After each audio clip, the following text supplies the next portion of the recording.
Okay, good morning, everyone. So today we have with us Dr. Vallabha Devi sir. He's a data scientist with Tiger Analytics Chennai, and he has expertise in machine learning, statistical analysis, prediction, reduced order modeling, and simulation of physical systems. He is currently working on object recognition in image video using deep learning with techniques like transfer learning and fine tuning. He has developed many regression and classification models for forecasting and prediction in various business scenarios. And he has also contributed for Kaggle competitions. He has also worked on statistical analysis of experimental data from sprays, time series analysis, extreme value analysis, conditional probability, and image processing to develop models for secondary atomization of liquid droplets. And his main area of research includes data science and machine learning, scientific computing and parallel programming, computational fluid dynamics, graphics, and visualization. So today we have with us Dr. Vallabha Devi sir. Once again, I welcome you, sir. In today's workshop, he will be covering the topics how to access data from internet with examples of pulling COVID data from different websites. Then he will focus on data visualization using COVID data from website and drawing inferences from them. The next he'll tell us about modeling epidemic model for the world and Indian context and other use cases for data analytics and machine learning, right? So I now request sir to kindly start his workshop with a small introduction and then he can address the gathering. Thank you, sir. Yeah. Thank you, madam. Thank you all for participating in the workshop. Good for all of us. For you, it is to learn. For me, it is to share and help build my own understanding better. So what I will be doing today is I'll be talking about how do we download data from the internet. Some of you may be aware, familiar already, but the source of data keeps changing. So some of this is in the web pages, while some of this is in JSON files and so on.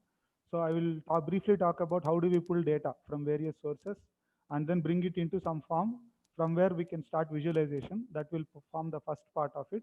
And then we go on to visualization. Visualization comes in two aspects. The first one is simply producing very nice looking graphs. But the second thing and the most important thing is to convey insights from these graphs.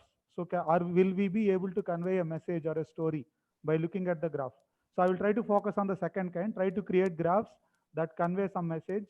And from there, we will move on to the modeling part of it. We'll keep it largely interactive. One thing I realized is that if you just show code and run it and then finish off, next time you try to rerun the code and you hit some block with a website or a web page, most of the time it ends there. Whenever we are starting off on something, if we hit a block and we are not clear, that the work will end there. So today I will try to make all of you code along with me. And one thing. So sorry to interrupt you, but your hello, so sorry to interrupt you in between, but your voice is very low. So can you increase the volume?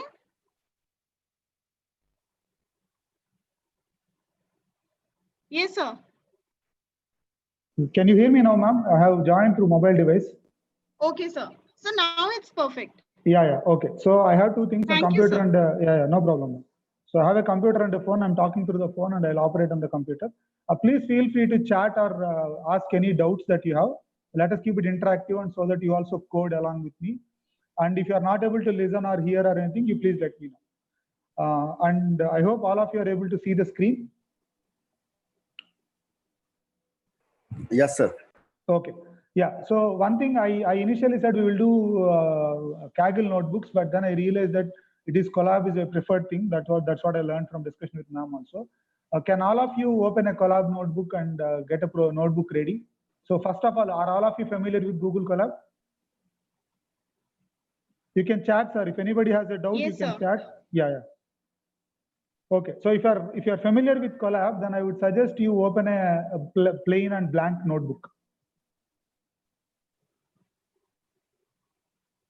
I mean, something with, and then let me know. So once you open a plain notebook and connect it so that it is connected to the computer and it is able to execute, we will start from there. And so while people open it up, let us first look at the one of the most common sources of data today for COVID. So this is from a web page called Worldometers. What they do is they are presenting statistics of this particular occurrence or disease. They also have other statistics, but then the interesting thing is they have data of countries. So by country, how many cases, how many unfortunate deaths and other things. So one general call out, while we are looking at it as a statistics, all of us must keep in mind that these are sad stories for those individuals and sad stories for all of us. For the sake of data science, we treat them as numbers, but please don't get to the thought that we are all insensitive or just dealing it with like numbers. We understand the problem or the tragedy that has occurred in their lives. For the sake of building an understanding for greater good and then making sure that we understand the disease better so that we can take better precautions and save more lives, we apply data science to it, and those unfortunate events become numbers in our story. But while we are talking of it as numbers, let us all of us remember that these are tragedies that has occurred for those individuals and their families. So the first source that we will go to, I hope all of you have their Google Colab notebooks ready. The first source that we will go to is this website, Worldometers Coronavirus Countries. This website is there. I hope you can also access by typing in this link or doing a Google search. So the first thing is we see a good table here that lists out country, their total cases, how many new cases have occurred as yesterday, and then how many deaths, how many people have recovered, how many are active. And then they also have other statistics like per million, how many tests have been done, how many cases have been there, and so on. So when we start or when we go ahead to build any web scraping and getting data from the internet, the first thing is we should be comfortable with pulling data from there. So let us start with that, and I hope all of you are familiar with a few packages that help us do that. So I have a notebook for reference that I built already. I'll just copy it here and then get started.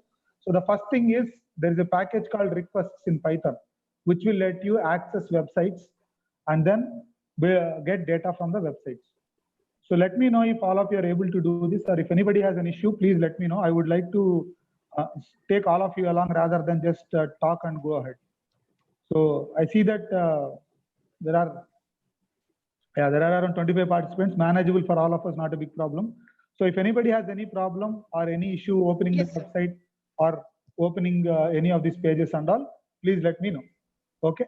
So request is a Python package that will help you download the data from the website. You feel free to chat in case others, I mean, I hear Sophia ma'am replying. If others you want to say something, you feel free to chat, no problem. I'll also be looking at the chat window. So let us get started with this. The first thing is the website. So let us get to the URL. I hope I request all of you to also type this data and see. So first thing is we'll request, we will do a web page. Then we will assign a variable called the URL to this particular URL. So URL now hosts this. Now the simplest thing that we can do is to get a request from there. Let us assume, let us get some text, which is requests dot. So actually I've worked through all these and then I've written down a code. It might look like I'm just copying from there, but it involves some searching. So let us do this. Request.get of URL will simply fetch the things from the URL. And let us do this and see what comes.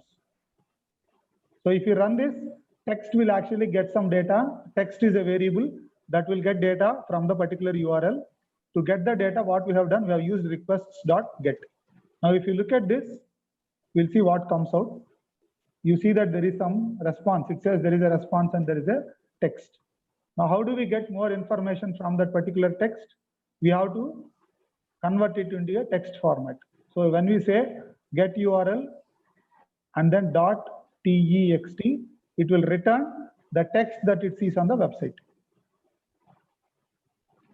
So if you see there is a string or something returned, if you go through it, it is a HTML web page. It contains a lot of HTML tags, and it will also have a lot of things which are referring to the data set. You see Asia. If you scroll through this further, you will see that the data set contains, it will contain, apart from the HTML tags, it will also contain the data. So you see there is a population, something, some tag referred to this and all. So essentially what we are doing is we are parsing the web page and getting raw text from the web page. But actually what we want is not the raw text, but what we want is a table in the web page. So if you look at the Worldometer web page, you see that it contains various things. It contains hyperlinks, links to other pages. It contains some numbers which are dynamic anyway. And it also contains 2 or 3 small tables. And there is a bigger table. The bigger table is what we are looking for. We don't want the entire text, but we want the bigger table. So if we do some Google search and get to what is going on there, we will come to what is called as a Beautiful Soup. Beautiful Soup is another package that is useful for us to parse the text and then get some insights from the text. Sorry.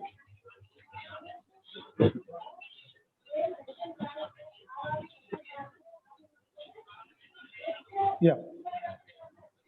So is everybody able to type and follow parallelly, or do you have any issues with accessing the Colab? Please let me know in case you have a problem. We'll come to we'll see how the problem can be rectified. So the text, basically what we are doing is this. We are taking the text from the website. That is what I have shown you earlier. And then we are parsing it using what is called as Beautiful Soup. So Beautiful Soup is another package. We have to do this. We have to do import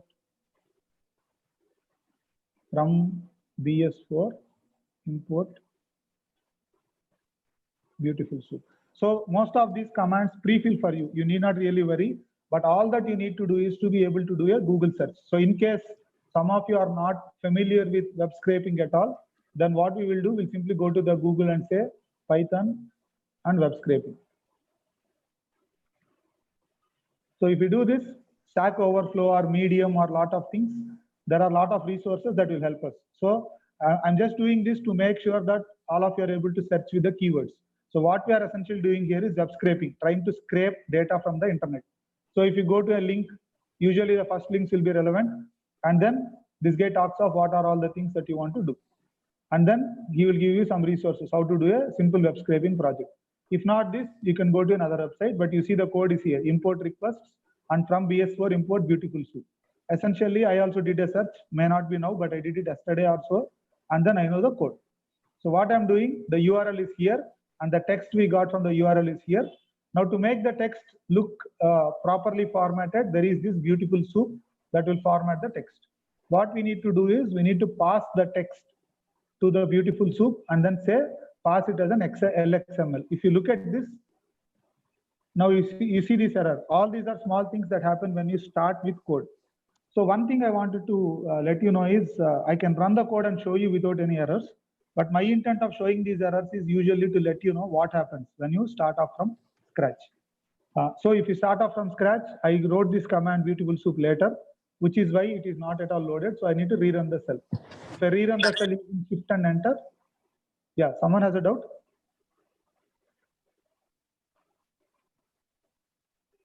So if I rerun the cell and then rerun this command, yeah, sure, no. So if I rerun the cell and run this command, the cell runs without any problem. Now let us see what is there in the soup. So if you type soup is where we have parsed the text that came from the website, and then we said it is Beautiful Soup. Now let us see what soup prints out. Now if you look at it, this prints out in a reasonable way, meaning that earlier we saw a simple HTML response. Now the soup is printing out the web page in a more cleaned format. Not really as clean as we would want it, but this is some format which is better than what we saw earlier. What we saw earlier was a simple web page. So there is a lot of output. We don't really know which part of the output is useful to us, but then there is something called soup. Now let us clear this output and see what to do. Now if you go back and search again in the internet, you will see that the LXML page that we have contains what is called as tables. So let us see if we can access the first 100 elements of soup. No, it is not a list, so we cannot do this.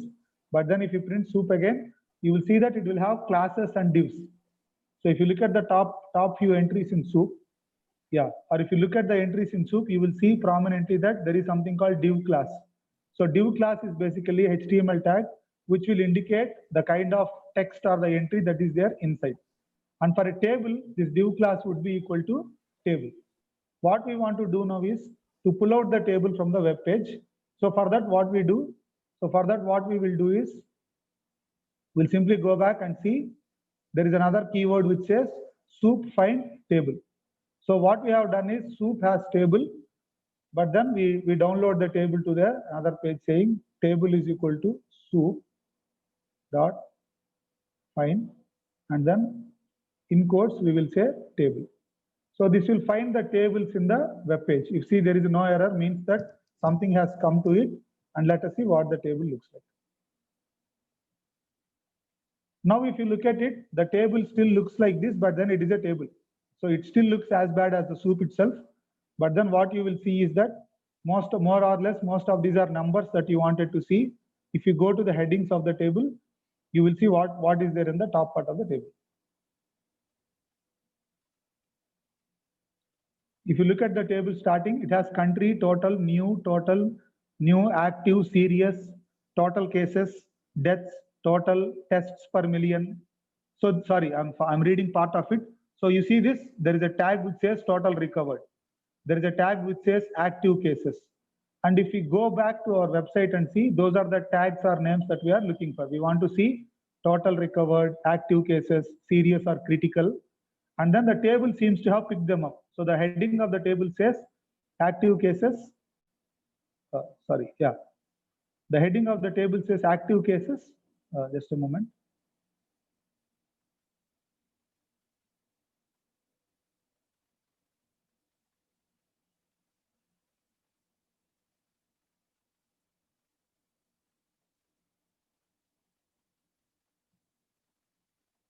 Sorry, I closed the Colab notebook has gone to another window by accident. It is here. Okay. So what does it do? It says the table has whatever columns we are looking for.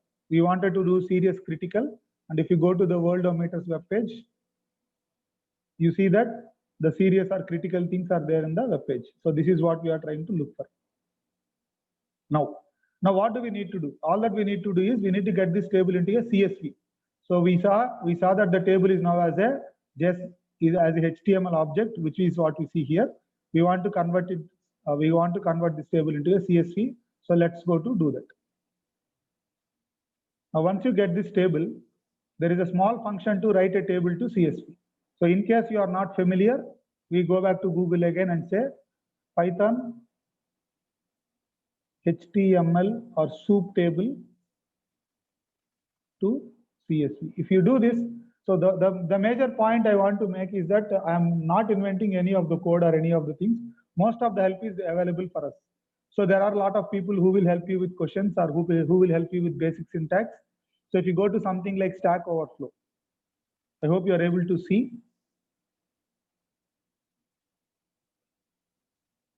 Just a moment.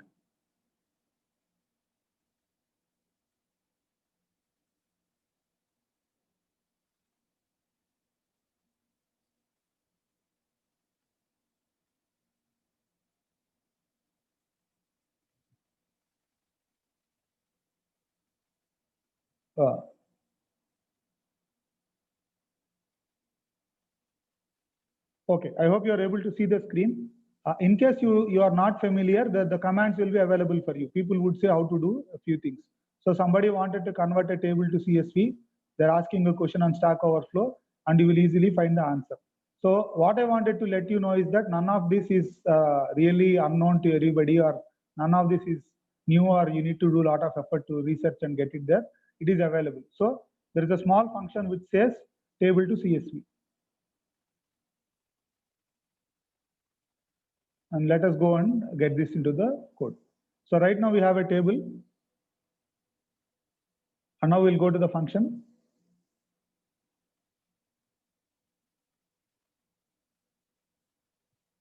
I hope everybody is familiar with the Colab, adding new cells, making changes and all.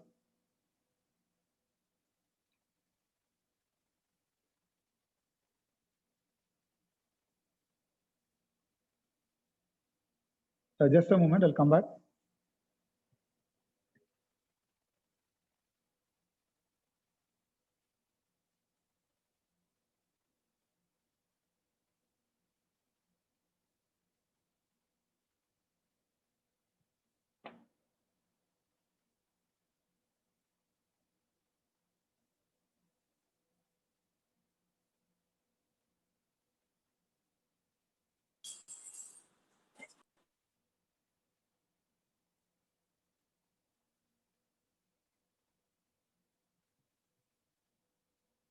Yeah.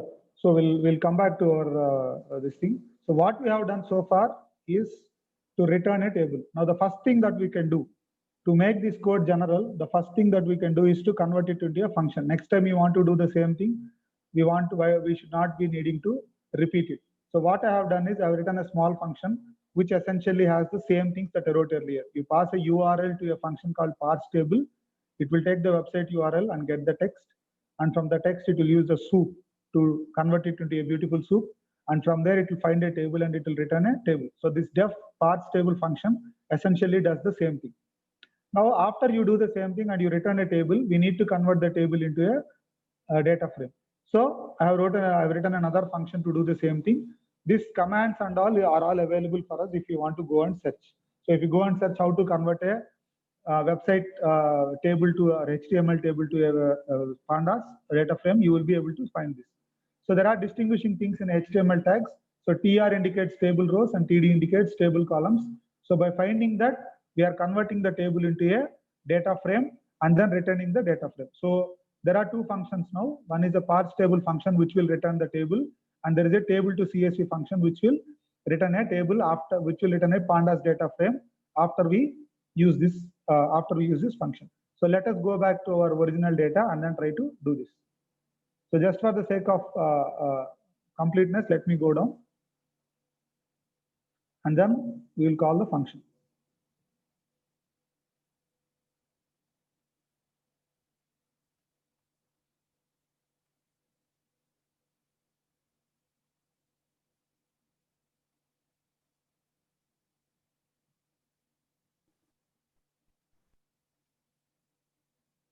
So I'm saying table is the parse table of the URL that will take the website and then copy the get the text and from there get the table. Now from there, let us go to write this function. If anybody wants to take time to write, let us do that. I will maybe talk of writing this again slowly.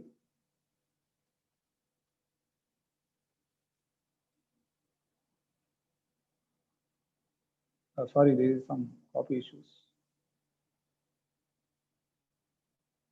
Okay, now we have data in the table. So what do?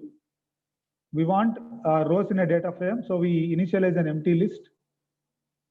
And then for T rows or for table rows, ma'am, if you have any questions, please feel free to chat or ask. And I hope all of you are also similarly coding for the same thing. So the ideal scenario would be all of you also do the same thing so that we build the skills to do things on our own next time without looking for any help.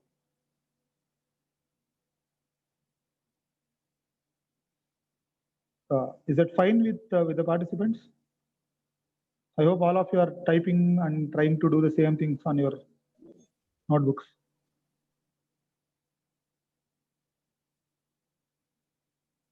Hello. Yes, sir, we are doing it. Yes, yeah, sir. Yeah, sure. Yes, sir, we are following your instructions. Okay, thank you. Yeah, so what we need to do is we should take the table and then parse. We need to make sure that we find all TRs and TDs in the table and then get something called an output row. So each row will have a list of entries to that. What we want to do is we want to get all those entries. So what we will do for column in columns, we are appending. There are two lists that are being appended here. The first list is output row, which will append all the entries in one column. So for column in columns, if you see, output row would be appended with that column text. And then once you do that, you finish that, you go to the outer row. The names might look slightly misleading, but the output rows is basically the bigger table, which will append this output row in itself. Each column will be appended to each row would be appended to the output rows. So please look at the subtle difference. We are trying to find out all the rows in the table first in the outer loop. In the inner loop, we are trying to find out all the columns. And then for all the columns, for each column, we are starting with something called as an output row. And for each column in that output row, we are appending the column.text. And then that is being appended to the outer list. which will finally convert to a data frame.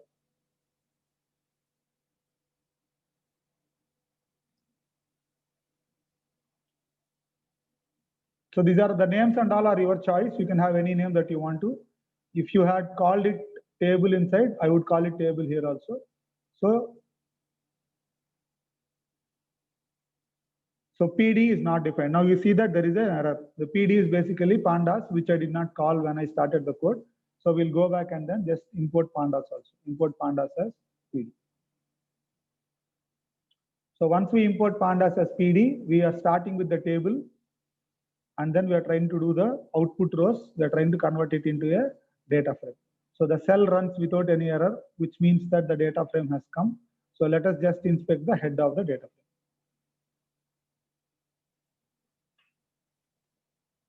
Now, if you look at the data frame head, you see that it has no column names. The column names are the first row is all 0, 0, zeros, and then the columns are numbered, and then there are numbers inside the column. So the one thing we need to understand is from the website, we are able to copy or get the data from the website into a Python or pandas table. So just to be sure, we'll inspect some more entries. Let us say we inspect the first 10 entries. You see that the first 9 or 8 entries are for the continents and all, and USA starts at row number 9. It is actually 10th entry, it starts at row number 9. So if you look at it, USA 1793530. One check for us. So whenever we start web scraping, to be sure that we are getting the things right, what we need to do is we need to go back to the web page to check. So USA, it says 1793530 and 104542. So you look at USA, 1793530 is there. And then the total deaths are 104542. That is also listed on the web page. So you see the same thing on the HTML page, on the web page, and you see the same thing in your Python notebook. That is when you can be confident, reasonably confident that you are able to get the things correct. So you go to third column, 1, 2, 3, 4, 5. You go to the fifth column, which says column number 6, 519569. Let us see if this number is there in the web page. Yes, the number is there in the web page, which says 519569. So this says that this shows that we are able to copy the data from the web page and then get it into the form of a table. So what are the two functions we used? The first one was this, which you have written as a simple code, but I would strongly suggest or advise that you convert it into a function, because you want to repeat the same process for different websites. It will be easier for you to write. So the simple practice anytime we start coding is the first code would be code specific to that web page, but second time you have to write the same thing. It is better to convert it into a function. The functions can be small, they can do very small tasks, but then the moment it becomes a function, it is easier for us to reuse.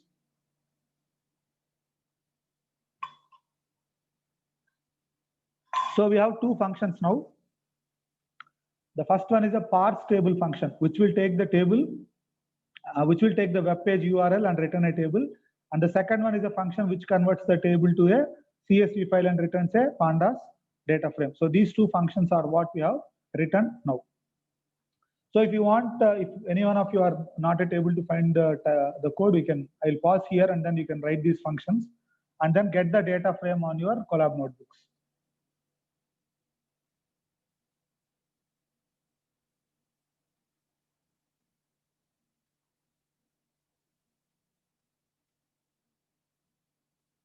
So let me know once you are done, at least if a few of you are done and you say yes in the chat window, we will move on to the next step. Okay.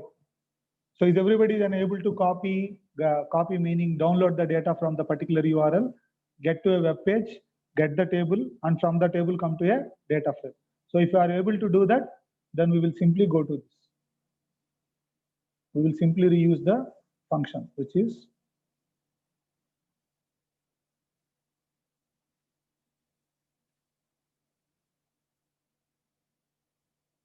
so I have these functions written above. I'm just reusing them and then trying to get to the same part, what we are seeing.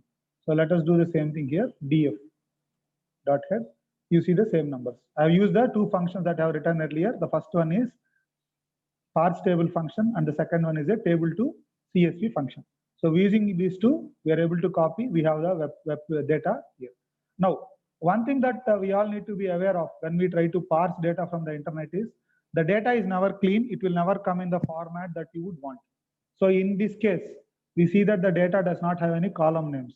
Also, the countries table starts from 1. If you are not sure of this, let us try to do this. Let us try to look from 5th entry to the 15th entry. So please pay attention to what I'm doing here. I'm saying df.head 5 to 15.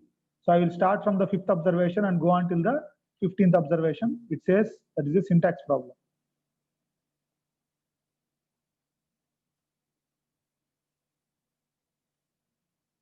Even this. Okay, let us do the first 15 entries then instead of simply doing something. Now, if you look at the first 15 entries, you will see that the countries actually start from the 9th row. The first 8 rows, 0 to 8, or the first 8 rows are generic or summations over the entire world. What we actually want is the country-wise data, which starts from the 9th place. It is not in the first place. So what we need to do, we need to first clean the data set to get to what we want, meaning that we need to first discard all the first 8 rows and then get to the 9th row, and from there start our analysis. So there is some cleaning thing that I have done by looking at the code earlier. So here, if you look at it, this is basically what I have done earlier and then done the same thing.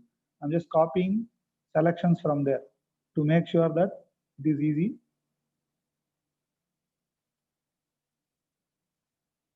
So the data frame that we have is this df. We need to pick up df from the 9th entry and not from the first entry, because the 9th entry onwards is what the data for each country is. So let us go and do that. Let us go and say df 9 to the end. This would say, show me things from the ninth part of the data frame. Now to make it consistent, we will assign it to a data, to a new variable called data. Let us call it data and say data is df of 9 onwards, which means we have country-wise data assigned to this thing. Now, if you look at the thing, the data frame, the data does not have any column names. So we need to give column names also. How do we get the column names? We get the column names by looking at the web page. So I'm just typing them here or copying it just for the sake of ease. But then these are the names that we have realized by looking at the web page. If you want to give columns, the first column is the index column. So go to the web page. The first column would be the index. Next one is country. Third one is total cases. Fourth one is new cases, and so on. So this will take some effort for us, but then we have to give the names of the columns to this particular data frame. So I have given the names in such a way that they are readable and they are close to what we see earlier. So data.columns, this is the cell where I am in. So data.columns is index, country, total cases, new cases, total deaths, new deaths, total recovered, and so on. So once we have this, we can go on to inspect how the data frame looks like. Let us go to, yes, ma'am. Someone has a doubt? Excuse me, sir. Yes, sir. Sir, actually, we are facing some problem to match your speed. So I would request you if you can share this file with everyone. So rather than the typing, everyone would go along. Okay, fine. I'll do one thing then. So the reason is I actually have the completed code ready. My only wish was that if I share it as it is, you will run all the cells and then get done, right? That is the simplest solution. Yes, sir. So, but then now we are finding it hard to type the code and match with your speed. Sure. I'll copy the relevant commands. So data.columns is this. Yeah, nice idea. Thank you for letting me know. Okay, sir. So now what we can do is we can just see the explanation first, and then you can share also, and then we can see. Okay, fine. Even that would be fine. Okay, if you want to do that, then we will go to the original file only. Then let us just come back. We'll go to the So I'll do one thing. I'll just talk off each of these steps and give it to you. Maybe after this, we will take a break and then I will assign another problem to you, which is getting some other data to argument. Yeah, that would be a good idea. Fine. So this is the this is the data file that I had, and then we'll come to this later. The second part of it. These are all the functions that are written, and then this is what I've been talking to you earlier. So B is a table. I'll share this code with you after this demonstration, as soon as we are done with this. Sure, so no problem. Yes, so thank you so much. Yeah, no problem. So the table now has that CSV, the variable B has now the table from the HTML file. What I'm doing is I'm just taking the first 9 entries because, discarding the first 9 entries because the data starts from 9th row, and then giving the column names.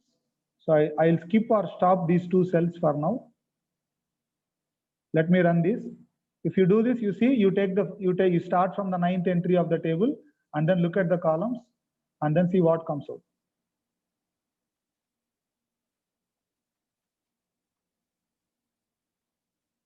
Now this, how did we get to, or how did I discover all these rules to filter and all? You will see this as you go along. So if you see this, do a head and a tail, you will see where you are. So if you do BDF1.head, you see that the column names have come properly.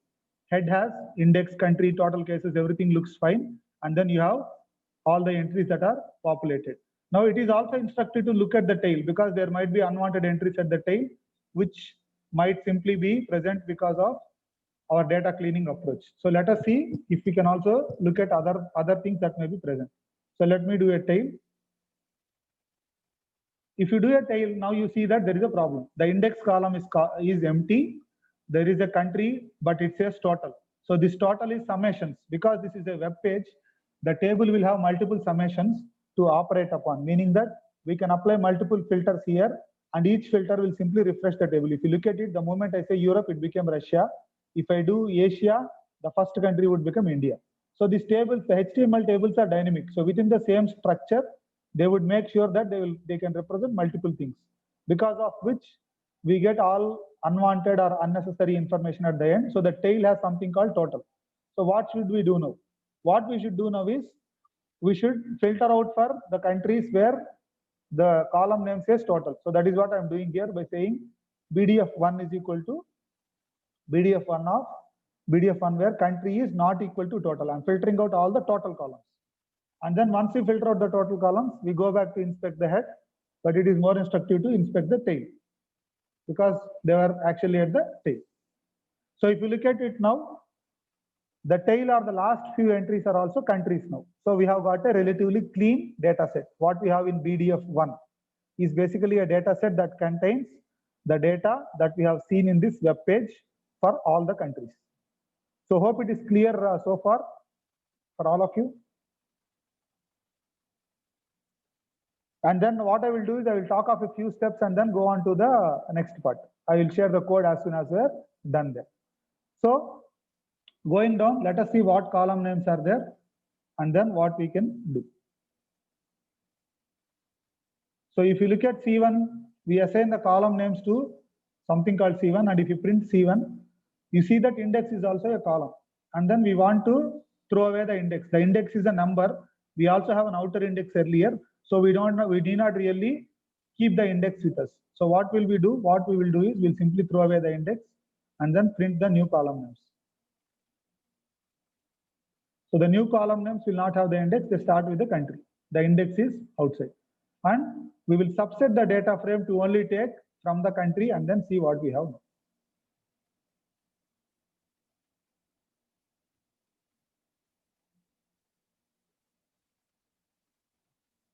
Okay, so right now we have got the country. There is no index now. The index column is gone. We have got the country. The indices still start at 9, but then there is a country, total cases, and so on. What we can do is we can do a reset index, and then we can see what countries are there in the data.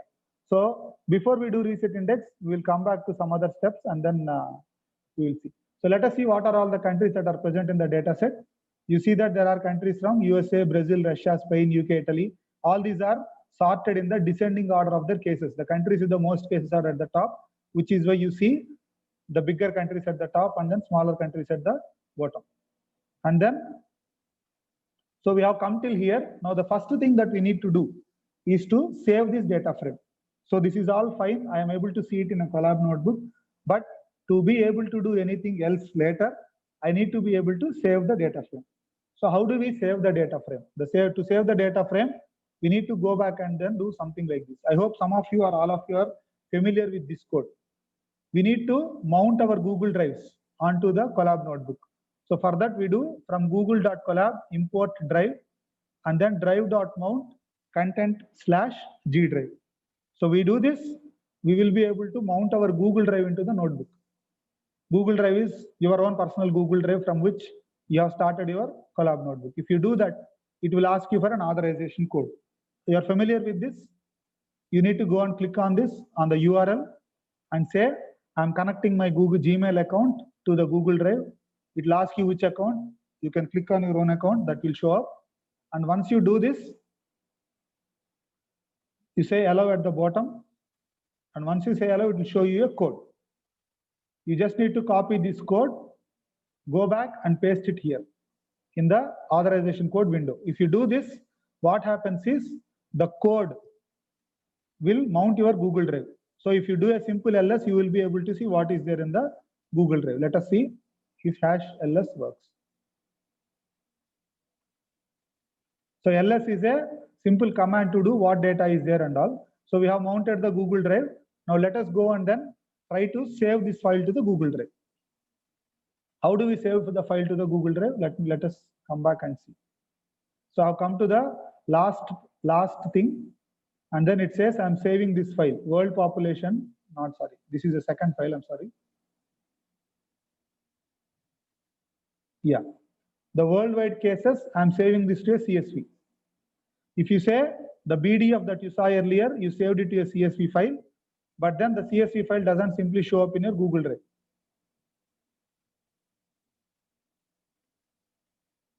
So this is where my codes are. I'll just show you the path. So this COVID data download, that is the file that you are looking at right now. But when I say BDF 1.2 CSV world cases.csv, it is not simply showing up here. It is not here at all. So how do I need to do? We need to do one more command to say copy. So for that, if we are not sure, let us go back. Copy files from Colab to Google Drive. So it shows up a new window and then it says, how do we copy? So when we are not sure, we can always trust Google for finding a solution. Or the simplest, most of the time you find the simplest answers on Stack Overflow.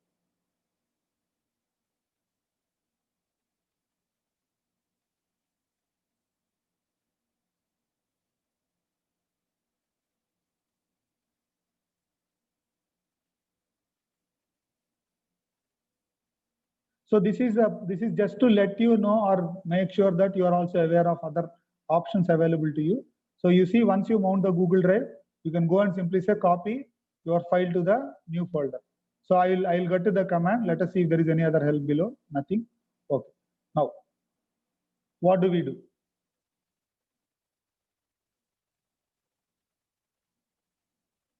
We go back to our notebook and then we type this copy. You see that it autofills. It autofills means that it is there in the memory. Then /drive. You have to give some path. If you are not sure of anything, you can simply say /drive/my drive. Let us do that and see. My drive. If you do that, it should copy the data from this particular. Okay, my drive, there is no such file or directory. Let me look at the correct path.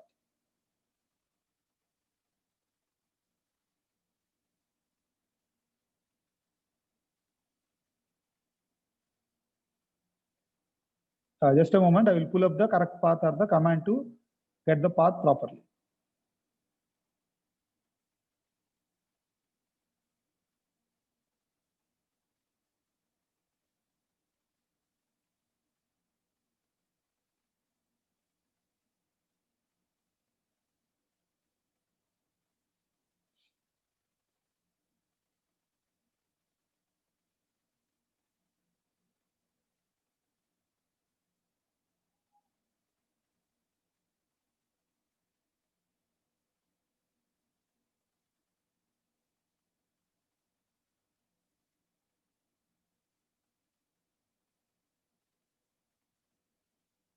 Yeah, 1 minute. I'm just trying to fetch the path. Yes.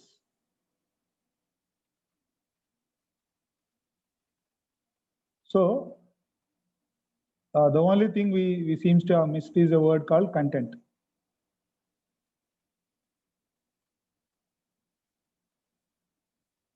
No, doesn't seem so. Just 1 minute. Okay. So it is /content/drive/my drive. Let us say I'm just copying it plainly to my drive. Let us see if it works.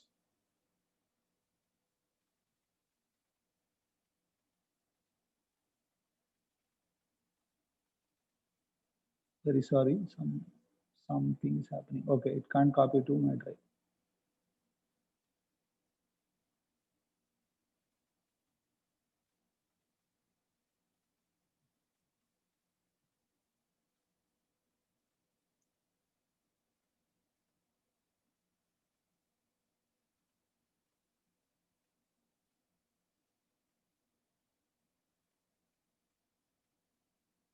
Just a moment, very sorry for this. I'll pull up the command in a moment.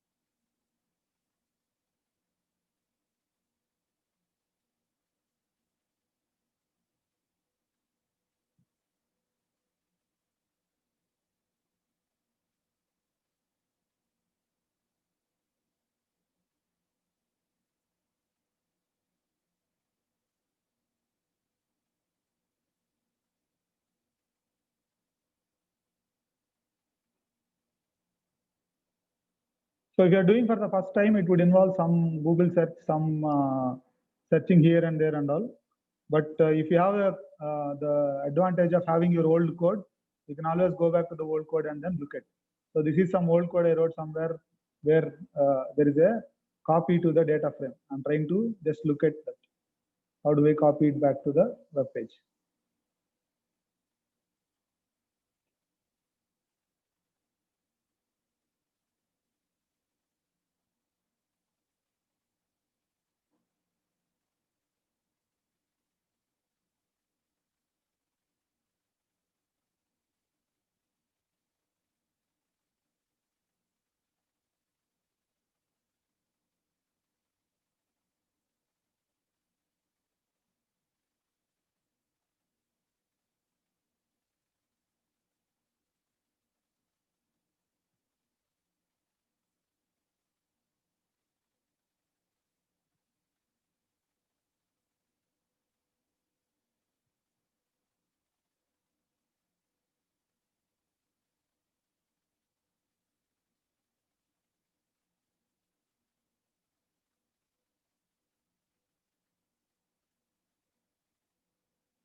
Okay, 1 minute.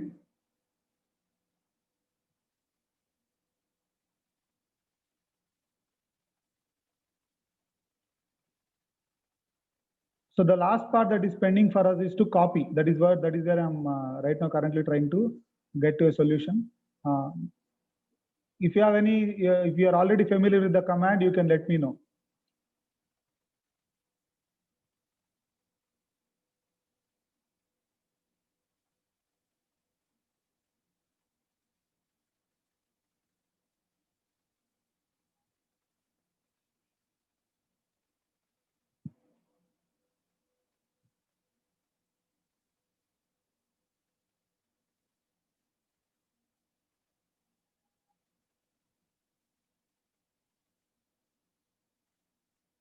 Okay, sorry. The important thing I forgot was to give the file name.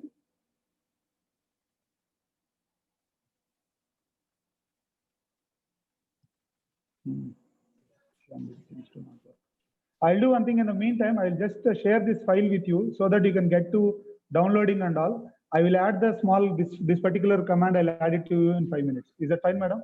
Sophia, ma'am? Yes, sir. Yes, sir. No problem. So you can also download that file and keep it in your drive, and then we can directly provide the path of the drive with CD/D drive, my drive. Yeah. So I have that Yes, folder sir. that I wanted to share with you. I have it already. I will share the folder with you right now. You Okay, can sir. No problem. pass the link to the people, and Sure, then sir. I'll place that notebook here. Okay. Okay, sir. Yeah. I'll mail to everyone. Okay, Yeah. sir. I hope all those who have joined have already registered in the Google form, so that I have your mail IDs with me. So when I need to forward it, I can directly select the mail IDs from there and I'll forward it to you. This is for all the participants.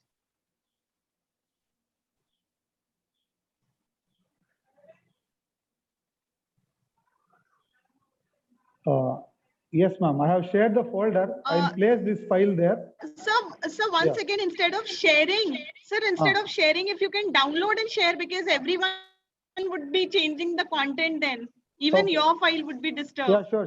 Okay, fine. I will do that, ma'am. Yeah. If you download, yes, sir.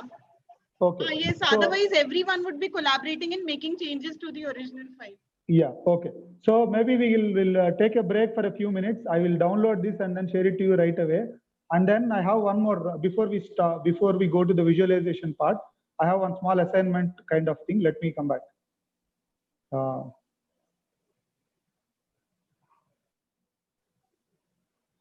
Yeah, so we need two data sets. I'll just show you the other one also.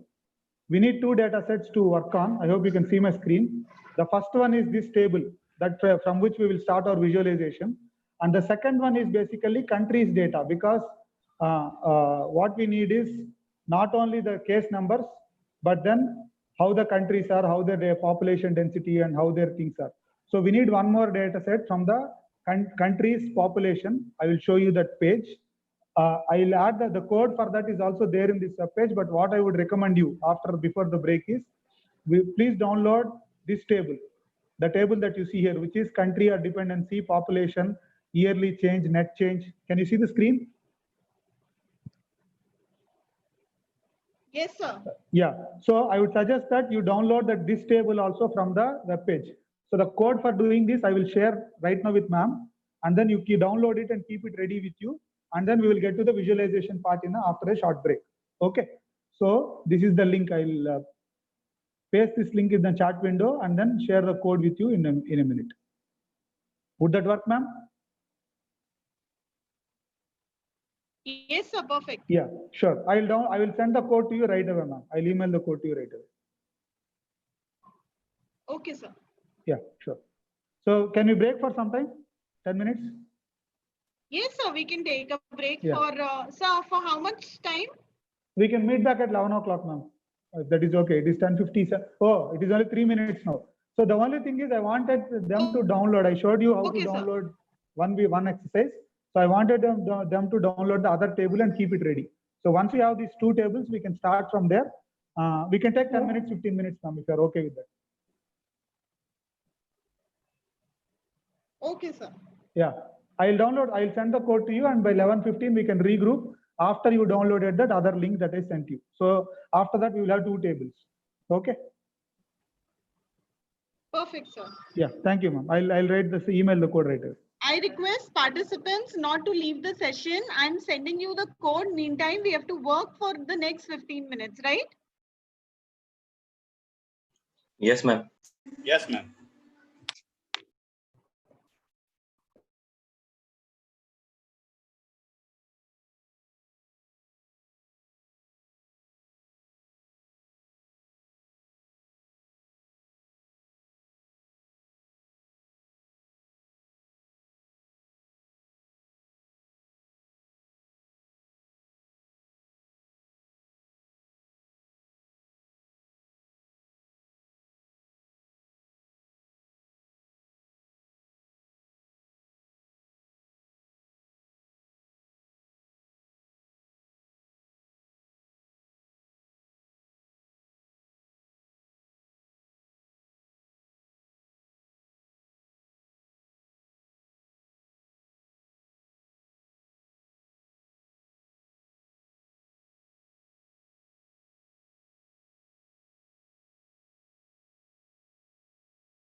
Ma'am, I have sent you the Python notebook, ma'am. Can you just confirm if you have received it?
क्या पूछ लो?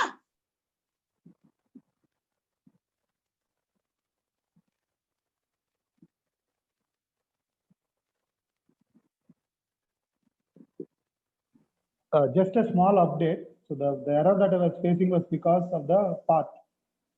The team is here. Yes, sir. Okay. Yeah. So I have mounted it at this. The small error is this one, which is. Yeah, I have mounted the content. I have mounted the driver /content/G drive. So let me go down and then show you the thing. So you do copy. All that we need to do is save it to a data frame and then copy the data frame to /content/G drive/my drive. My drive is what is your Google Drive, but the prefix for that would be this particular thing /content/G drive. The moment you do this, the file gets saved and then you will be able to see that in your drive. So I have shared it in what is called collab sharing.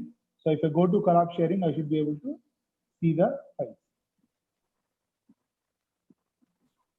Yeah, if you look at it, there is a last modified sort by descending. World cases.csv is here. I hope all of you can see this. Yeah, so the only thing is we need to just get the name right. Once you do the C2 CSV, the command is this. I'll send these two also in email so that you can add them up to your code.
Participants, please check your mail ID. If you had registered to the Google Sheet, I already have your email IDs and I have shared the code with you.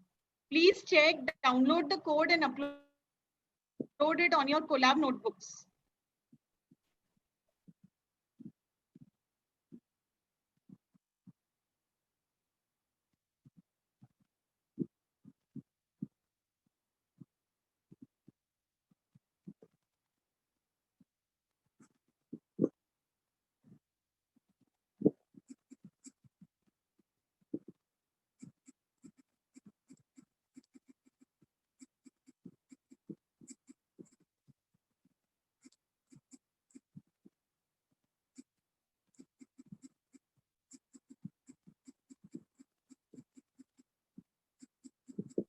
Ma'am, I didn't get it.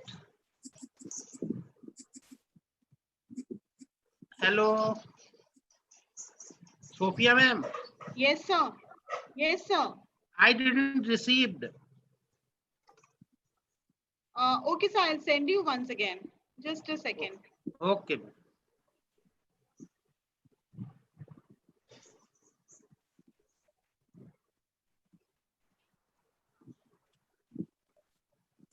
So your mail ID is sushan.shekhar, right? Shekhar@galgotiauniversity.edu.in. Okay, sir. Okay. Sir, Okay, I've ma'am. sent it. Please check.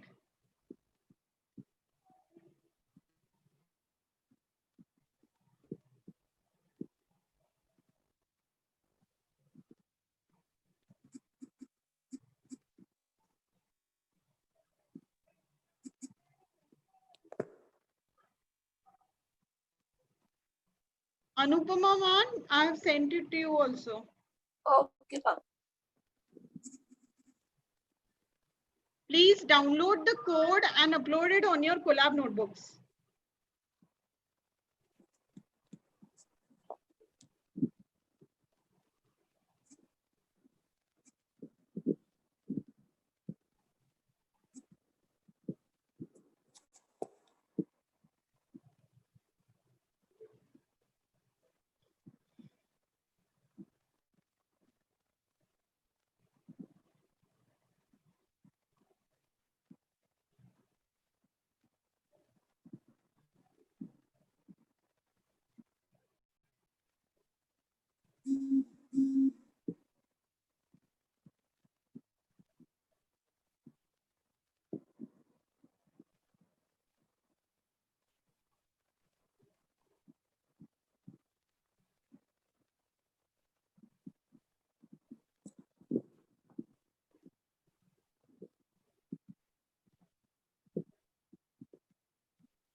So shall we start, madam, or the team is still trying to get data? So we can start now. Okay, fine. So we'll do one thing, just a moment.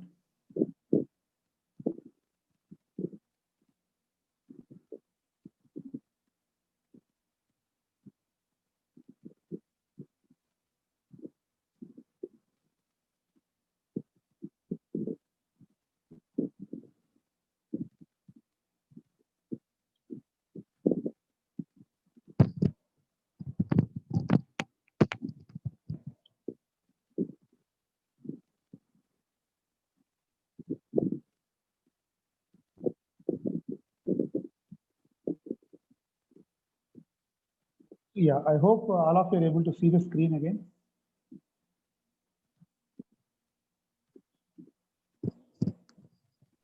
Yes, sir, it's visible. Okay, I'll in the meantime, I will do one thing, ma'am. I'll email you the data file. So what I have done is I have downloaded the data files, which is the world cases that I showed you earlier, and the other one is the world population. So these two files also, I'll send you an email just so that the team can use it in case they're taking time to download. They can just follow with this, take these two files and go on for the visualization part. Okay, sir, thank you. Yeah.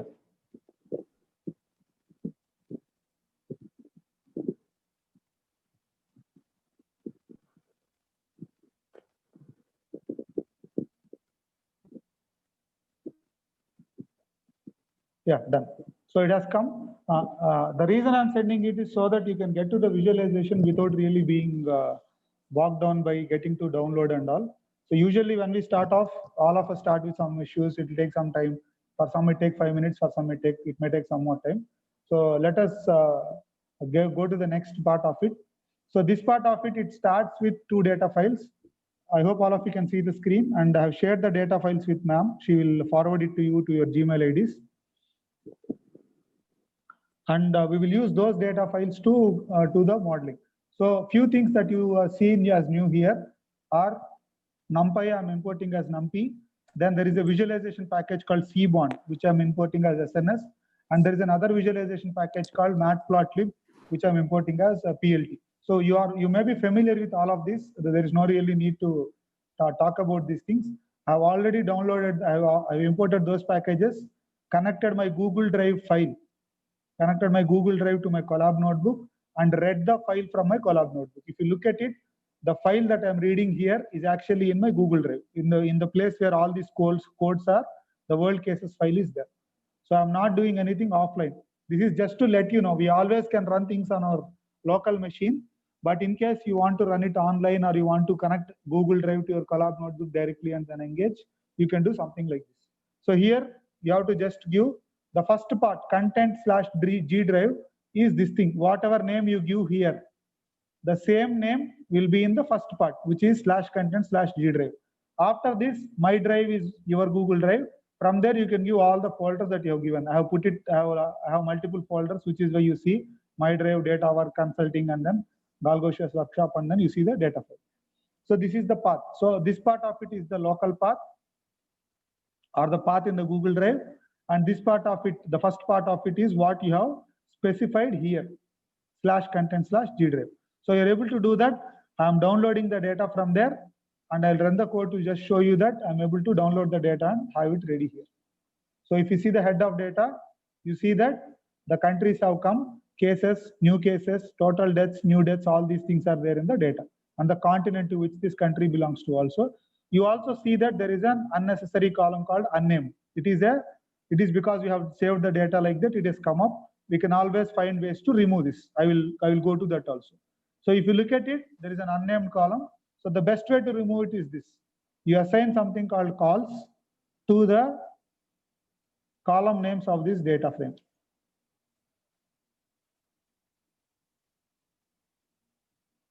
There are multiple ways to do this, but this is the simplest way. So I took the data frame and then you assign this. You see calls will contain all the names. So the simplest way to do this is I will assign it to a new name, C2 or calls2, which would only contain call from 1 onwards, meaning that it will exclude unnamed.0. It will start with country. Then I will say data is equal to data of calls2. If I do this, I'm removing the first column. And if I do the data.head now, you will see that unnamed will not be there.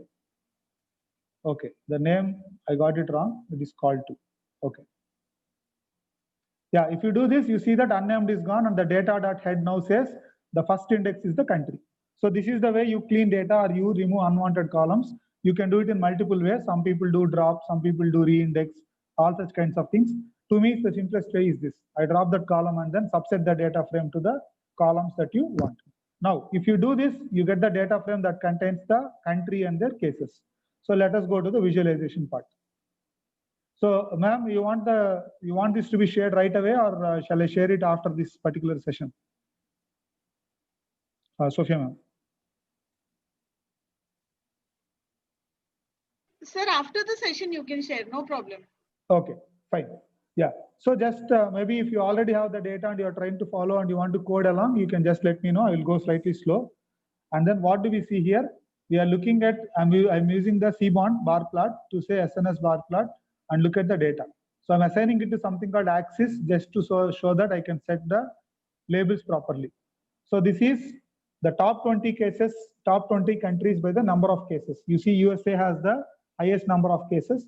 One thing you need to understand is the total number of cases has been divided by 1000 to make sure that the number stays simple. If I don't do that, if I keep it as it is, you see that the distinction is very much different. The scale is very much off. To make it reasonable, we are simply dividing it by 1000 to show top 20 countries by the cases in thousands. So 1750 into 1000 is the number of cases in USA. Brazil, Russia, Spain, UK. You see the top countries are these today. USA, Brazil, Russia, Spain, and then India is somewhere below. Now, one thing that we need to understand whenever we present data, are we presenting the correct data? Because this is a disease or a pandemic that spreads through people. It is not just enough to look at the total number of cases, but look at it in proportion to the country's population, because different countries have different population, and we are well aware that India and China are the two biggest countries with the largest population. So what do we need to do? We need to normalize it with the country's population. So how do we normalize it? We normalize it by looking at cases per million. So what we are doing, the cases per million is also there in the data. We need not do anything else. There is a column in the data frame which says cases per million. So let us just go and plot the cases per million data. Now what I'm doing is I'm doing a subset. The data I'm sorting by cases per million in the descending order, and then plotting the top 20 countries which have the highest cases per million. Now, if you look at this again, this might seem surprising. So these are all names that you may not even have heard of or not very familiar or in the news media. San Marino, Mayotte, Luxembourg, Bahrain. All these are very, very small countries. These are not really in the forefront of the number of cases per million when you look at the number of cases of COVID, when you look at it. So what is the problem here?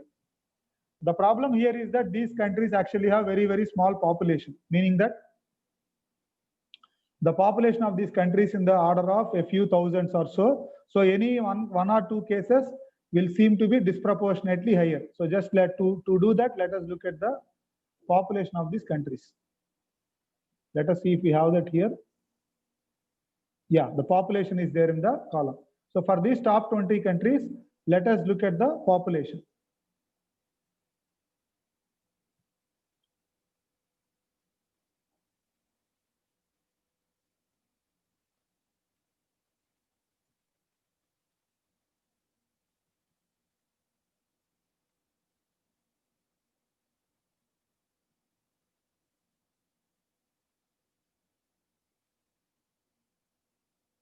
Sorry, there is a dot. Right. So if you do this, you see the country and the population of these countries that are appearing to be on the top. So San Marino is that country with the highest number of cases per million. But if you go to look at the population of San Marino, it hardly has 50,000 people. Qatar seems to have more people. Sorry. Yeah, so Qatar is slightly bigger with 2 million population, but Vatican City is 800 people, Andorra is 77. So what we are really looking at is very, very small countries which have thousands of people, but then reasonable number of cases, which is why we see this distortion, meaning that San Marino, Qatar, Vatican City, Andorra, countries with very small population are showing up as the countries with the largest cases. How do we solve this, or how do we make it better? We make it better just by applying a small filter. So what I'm doing here is I'm assigning a dummy variable top 20 just to make sure that my plot can change with whatever I want. And the population is 10 million. 1E6 is 1 million, and 10 into 1E6 is 10 million. So we will filter the countries by their population. Data pop is data where data of the population is greater than population, meaning that I'm looking at all the countries which have a population of more than 10 million people. And in them, I'm trying to do the cases per million and then showing the bar plot. If we do this, now we come to some sensible thing. The Spain, USA, Belgium, Chile, Peru, and all. Spain, you might have heard in the news. If you have been reading up news about COVID, Spain was one of the badly affected countries. So Spain, USA seems sense. Belgium, Chile and all you did not really hear. And then where is India? India doesn't at all seem to be in the list. This is because we have kept the population at 10 million itself. If you make it bigger by looking at 50 million, the population, I'm just filtering for 50 million population, and then the filter will slightly change. So cases per million, USA, UK, Italy, France, Russia will come up.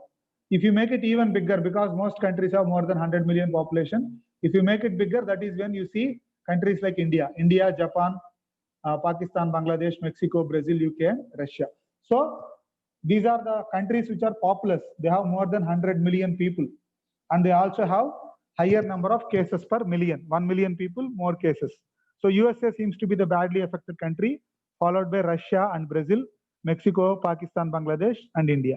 So one thing we need to understand whenever we do a visualization, if we just stopped with the first plot, the first plot is this. If you want to make a story or tell a story to somebody and you stopped with the first plot, you might be doing a misrepresentation or not showing the complete picture. Because if you look at this, you see Qatar, Netherlands, Chile, Iran are still there.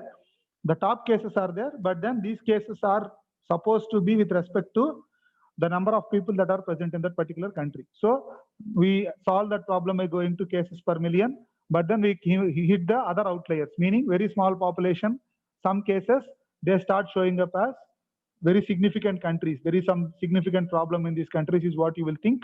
But if you really go to the number of cases, let us say, if you look at the cases in San Marino, that would be a small number. So just to make sure that we are looking at it, let us also add that to this total cases. Now, if you look at this, the total cases would simply be very, very small in those countries. Sorry, this is a new data CPM because it got filtered again. So if I run this, we'll come back to this. Yeah. So you see San Marino, there are 600 cases. Vatican City are 12 cases. So the cases number are small, but because their population has been small, they get distorted because of the small population. We corrected that by going to filter countries with 10 million, countries with 50 million, and countries with 100 million. So this is a reasonable story to say the most populous countries, if you look at, if the most populous countries you look at, the number of cases per million are these, which would mean that because the population is high, the cases are also high. So one small improvement we can do to this plot is that you see that USA is very far away, but everything else is scattered very, very close to each other. All the other cases are very close to each other. To make a distinction, we can do one small change, which is we can set the scale to a logarithmic scale, meaning that the x-axis will now become log instead of a normal number. So if you do that and then you plot, you see a better plot. How did the plot become better? The plot became better by the scale on the x-axis changing. If you look at the x-axis scale, it is now 10 to the power 1, which is 10 cases, 10 to the power 2, which is 100 cases, and 10 to the power 3, which is 1000 cases. So this is not the same as this. This is logarithmic scale, but then you see a reasonable plot. So this would be a good takeaway plot to anybody that you want to show. Now, if you want to do the same thing for a smaller population also, you are welcome to do. We can do this by making it 50. You would see the country names would change. USA, UK, Italy, France would come because Italy and all have population less than 100 million. You can also change the top 20. You can make it 50. The plot will simply become more cluttered. But then if you want to convey one story to everybody, this is a plot that you can take away to share confirmed cases per million and by country. We can actually change this by looking at the plot properties by changing the plot size and other things. So let me just get back to the original plot and we will move to the next representation or the next visualization. So this is what we saw. Now, what are the other columns? So whatever visualizations you want to show are always bound by the columns that are present in the data. So you saw total cases, you saw total deaths, new deaths and new cases, how many recovered, how many active cases are there, how many people are serious or critical. We know cases per million, deaths per million. We also see tests, total tests and tests per million. These are two other columns that we look at or that we see in the data. So let us go to that and see how can we get to the countries with more population. Sorry, get to the testing part. So countries with highest testing. So we are still using the same data and then trying to see which countries are testing. I'm only sorting it by descending order of the total tests.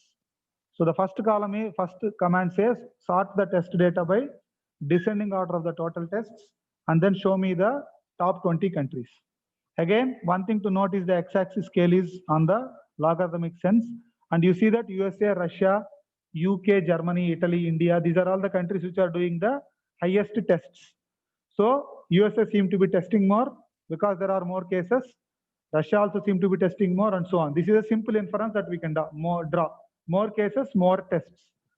But then one other number that will distort this analysis is the tests per million. So because the populations are different in these countries, let us go to the test per million statistic. So what I'm doing is, I'm doing the same data, but I'm sorting it by tests per million instead of the total tests, and then plotting the top countries.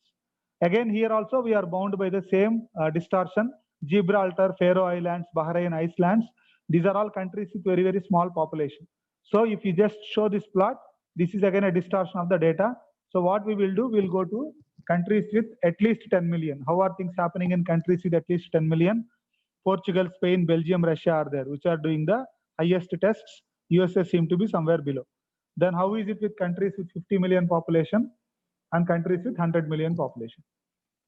So these two things, I'm just showing you all these plots to see how the country names would change.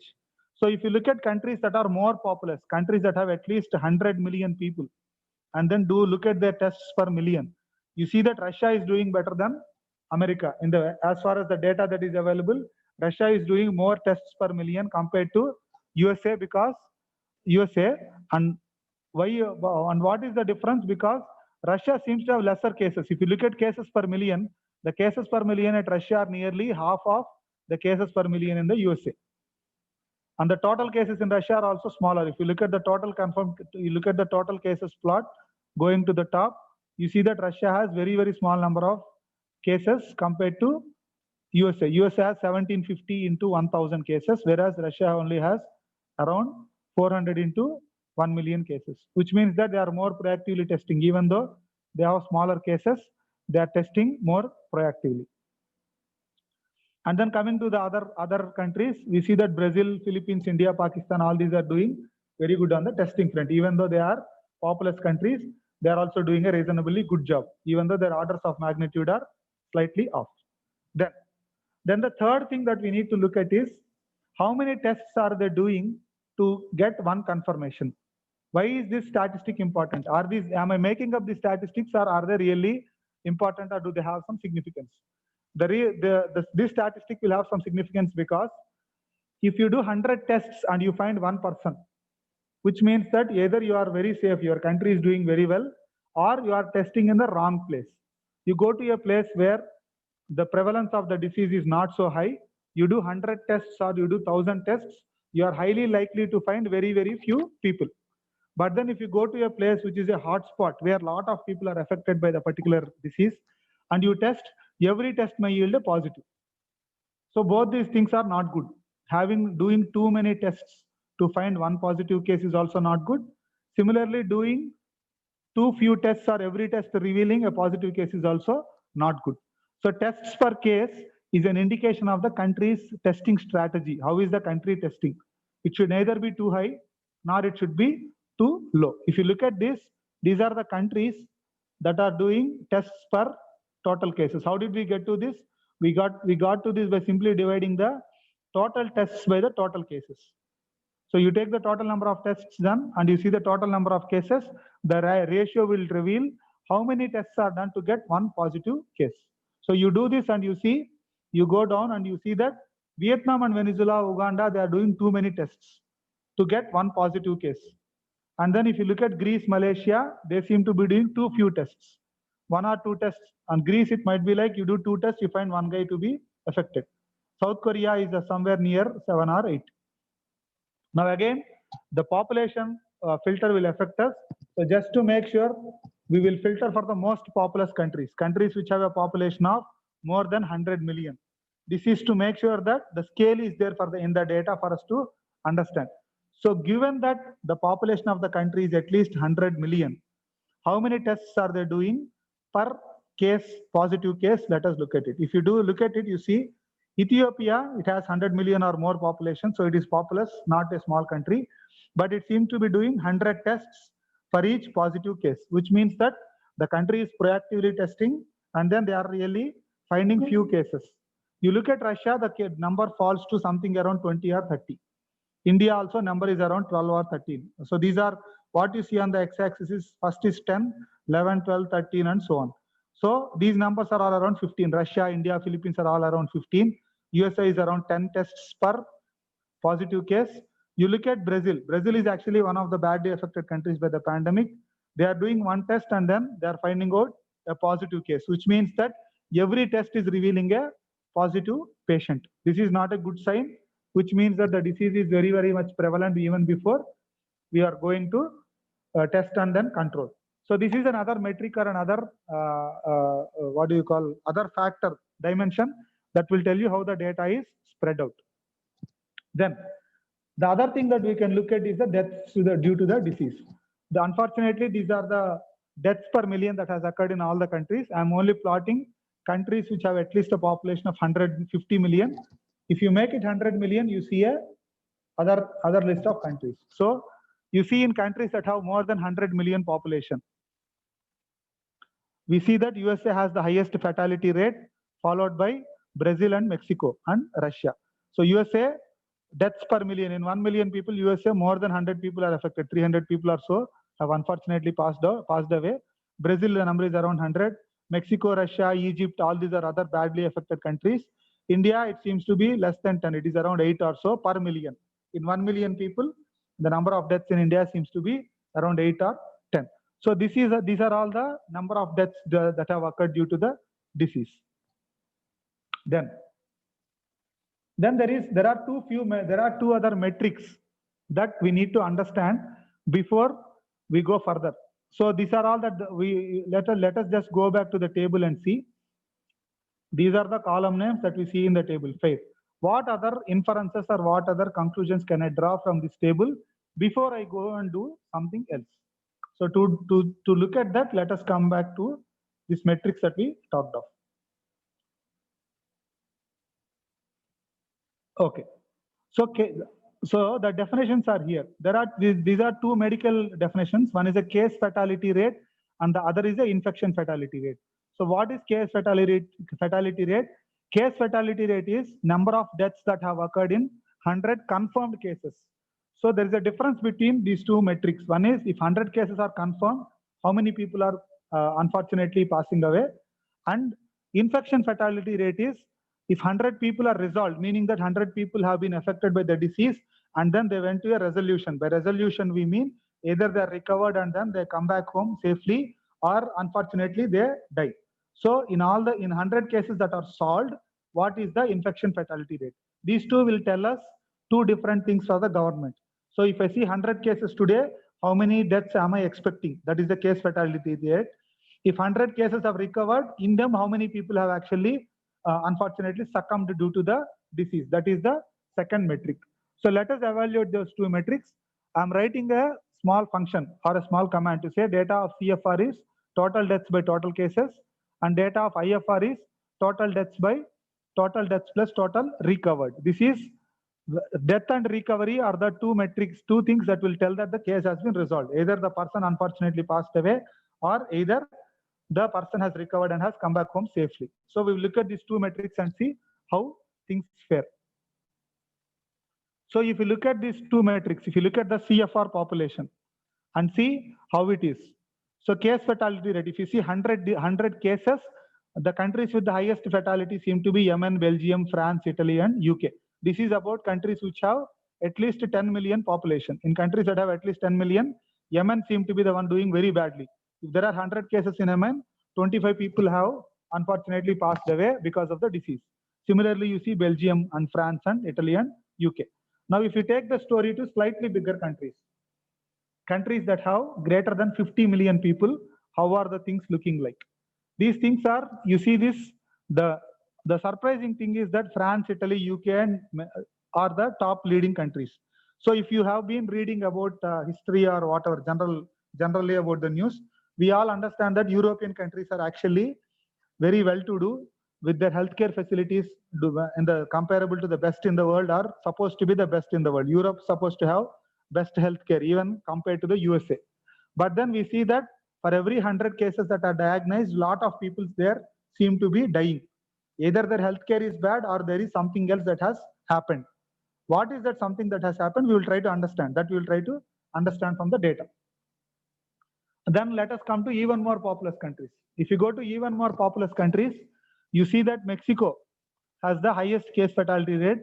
Indonesia, Brazil, USA, Philippines, China, Japan, and India is somewhere below. India has around 5 or so. Every 100 cases, 5 people are highly likely to die because of the disease.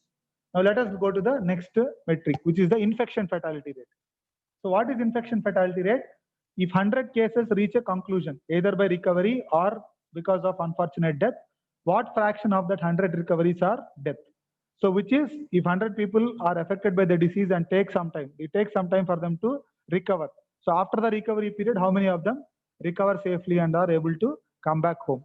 So if you look at the infection fatality rate, you see that of the countries which have at least 50 million population, the biggest country that is affected is UK.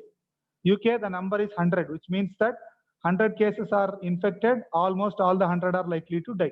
This might be more likely a data error or a distortion in the data. We cannot really comment about it by looking at this particular number from the table. But the other countries that are there are France, Philippines, and Indonesia. So here, cases that are taken care of, 40 people are likely to die in France. Indonesia, the number is around 20. Countries like India, China, and Japan are on the bottom side. They are around 5 or 6. So this is another metric which says of the people who are recovered or of the people who have been treated for an outcome, this is the fraction of people who are unfortunately passing away because of various reasons. Now for very populous countries, you look at the very populous countries, you see that USA has more case infection fatality rate, Philippines and Indonesia top, and then India, Japan are somewhere below. Now, is there any correlation that we can look at the data? So far, we have been only looking at single dimension. Each metric, we are only looking at it as a standalone bar plot. And if any one of you came looking for diverse plots, you might as well have been bored by now. Why is it that we are only looking at bar plots and we are not looking at something else? But the something else would come only after you look at the initial plots, because this is what is called as univariate analysis. You look at each variable as it is, and then build some understanding, and then go on to see whether there is any correlation in the data or whether there is anything that we can look at in terms of 2 variables or 3 variables. So let us go to the correlation between data. Now, the first correlation is an obvious one, total cases and total tests. So this is, on the x-axis is the total number of cases in the log scale, and on the y-axis is the total number of tests in the log scale. It is very natural to expect that countries with more cases have more tests also, right? So if their cases are increasing, tests also will increase. And these countries are colored by these colors, and the table is here. USA, the biggest country, is here, followed by Brazil. The colors in blue are somewhere in the middle: India, Turkey, Peru, Iran, Chile, and so on. And the ones in the pink are the bottom.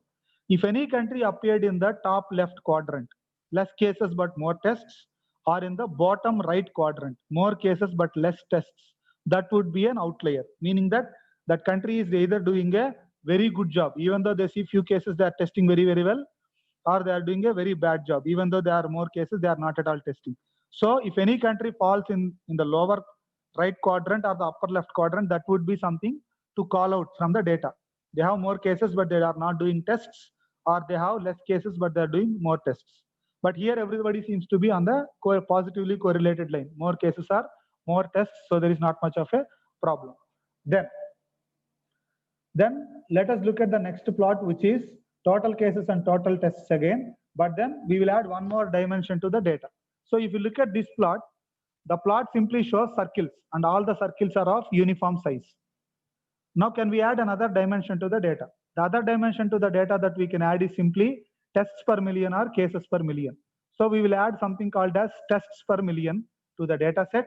And why do we need to add this additional dimension? Because all these countries have different population. India is most populous than USA. India's population is 3 times or 4 times than USA. It is much, much more than Germany and France. So USA being there does not really convey a picture. So let us look at the scatter plot itself, but we add another dimension, which is get the total number of cases, get the total number of tests, but then we add a size plot, which is based on the tests per million, and then we set some number. If you do this, what do we see? So let us do this. And we see that the plots are slightly marked off because of the line plots that we see here, the country names that are present here. But a bigger circle would indicate a more tests per million. That hue is the size of the circle is tests per million. So if you look at Germany, Italy, UK, Spain, they have more tests per million. India is beside Germany, but it's a very, very small dot, which means that the tests per million in India are smaller than what is happening in Europe. Similarly, you see other European countries, Belgium, Netherlands, and all have bigger dots. Russia, China, Russia, USA have bigger dots as well. So if you go to the top plots that we have seen, tests per million plot that we have seen earlier, we see that thing to be true, right? Tests per million, India's tests per million are smaller than the tests per million of other countries. Yeah, tests per million is here. India is smaller number on the log scale compared to Russia or USA. So you see that we can convey more information from a single plot. The first thing is, now let us look at this plot as an example. We are showing two simple metrics, total cases, total tests, and all of them are on the straight line, which means that more cases they are doing more tests, which is a expected behavior. Anybody on this quadrant are outliers.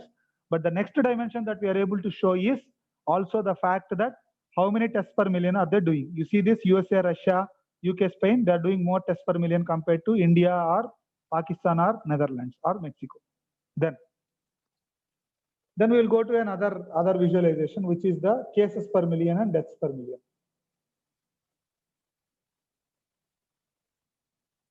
So I wrote a small function to automate. As I share the code, this function will become available to you, and we will be able to use this function in the next analysis. So if you remember, we are writing the same code to repeat the scatter plot. The code is here and the same code is here. If you have to write anything twice, the best practice is to make it a function with passing all the data into the function and then simply doing a call of the scatter plot. Now, if you look at this, what are we plotting here? We are looking at cases per million and deaths per million, and we are also looking at tests per million. So instead of looking at absolute numbers as such, let us look at normalized values. If you look at normalized values, what do we see? So if you look at normalized values, we see that cases per million and deaths per million are there on the X and Y axis. And now you see something surprising. India, which was there in the middle, because the cases were there in the middle, India was somewhere sitting behind Germany when you look at total cases. But if you go down, you see that India, Pakistan are clearly separated. Mexico, India, Pakistan, per million, they have too few cases, which is why they are on the left of the plot. And then deaths per million also, you see they are on the lower quadrant. India is low cases per million and low deaths per million. Mexico is low cases per million, but high deaths per million. And all the countries that you are seeing there, which were with lesser number of cases, now have moved to the right. You see Qatar has the highest number of cases per million. USA, Spain, Belgium, UK, Italy, all of them are to the right side of this plot, which means they have higher number of cases per million. And then they also have higher number of deaths per million, unfortunately, which is also a fact that we have seen in the countries. So if you look at this plot now conveys a better picture, which also adds a fourth dimension, which is apart from cases and tests and the tests per million, it is also normalizing it by the population. So cases per million is there, deaths per million is there, and then from this you will be able to comment which countries have been able to handle the pandemic better and not able to handle the pandemic better. So Italy, Spain, you see they have more cases, more deaths. USA is slightly better off than UK, Italy or Spain. Canada is much better because on the deaths per million window, Canada is on the lower side. And then Russia seems to be doing even better because even though they have cases per million similar to Italy or so, deaths per million are much smaller. So this is what we see so far. And then the last metrics, the last two metrics that we saw, case fatality rate, infection fatality rate. Let us plot those by country.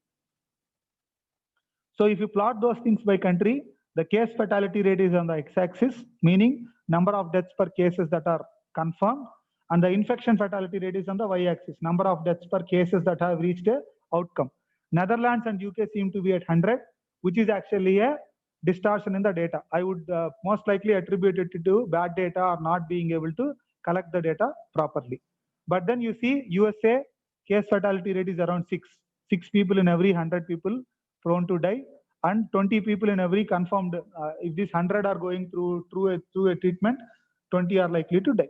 So the point is, this will help us understand the asymptomatic population, because even though people are affected by the disease, most of them, or some of them, are what are called as asymptomatics, meaning that they may be having the disease but they don't really show any symptoms, meaning that they are not really affected by the disease, or they don't really get into the problems that are characteristics of the disease, like the sore throat or coughs and all. They are called as asymptomatic individuals. So when you do a test for those asymptomatics, they turn out to be true, but then they are not really affected. It is like a small, say, cold for them.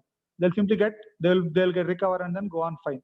So the countries on the left side of the plot are the ones which are highly likely to be asymptomatic individuals, meaning that you see more cases, but you see less fatality, meaning that most of this population is asymptomatic. They don't really get affected by the disease. And then similarly, the countries on the bottom part of the plot, IFR, if you look at the y-axis, countries at the bottom part of the y-axis are the ones which are having good healthcare facilities, meaning that of the people who are affected, if they're really hospitalized, the countries which are able to take care of their population better will have less infection fatality rate. People who require hospitalization, who are able to recover, that would be much better on the countries which have lower IFR. So these are the inferences that we can draw from the data. Now, so far what have we seen? We have only seen one data table. We have only looked at the table which says the world cases. Can we look at it, or can we couple it with the other table that we have? To do that, let us go to the second part. Let me just open the Colab notebook and then we'll quickly go through. I will share this code with you so that you will also be able to play around with it and then use it.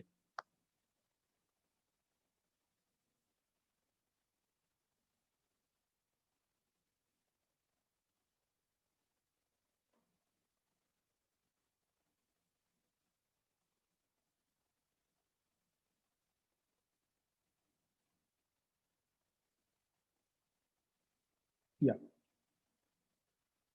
So there are some functions I wrote which are basically repeats from the last time, and then we need to read the data and augment it. So if you look at this, just a moment, let it come up.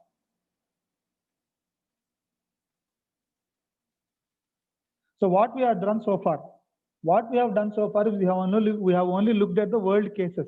We have not really made use of another table that I have asked you to download. What did the other table have? The other table had some other information about the countries. Apart from the population, it also has some other information like, let us look at it. What do we have? Just a moment.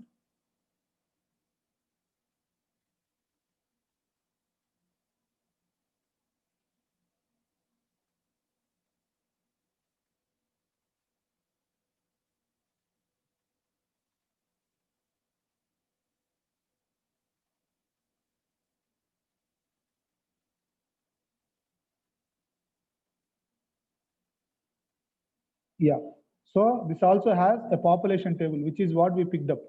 So the population table not only has just the population by country, but it also has other properties, which is the population density and migrants, what is the fertility rate, what is the median age, what is the fraction of urban population, and so on. So now, apart from looking at the simple or single table that we have, we can get more insights by coupling the country data with this data. This is about the description of the country. For example, urban population will simply refer to what fraction of the countries would live in cities. And cities, we all know, are congested, crowded, because people have to stay close enough to work, and they have to travel to work, and more people stay in the same area. Compared to a village, cities are more congested. You are more likely to be closer to people in a city than to a village. Now, these are all indicators that will help us to understand whether the disease has anything to do with this, or will be able to help us to build an evidence. So we will now try to combine two data sets. The first data set is the world cases, and the second data set is the population data of the country. So just to be sure, let me go back and read the two data files.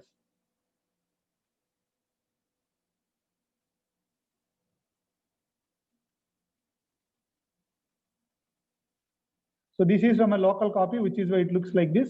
Now let me move to the Colab notebook. Because the files are already mounted in another notebook, I hope they will file, or no, it does say it says does not exist. Okay. Let me mount the drive.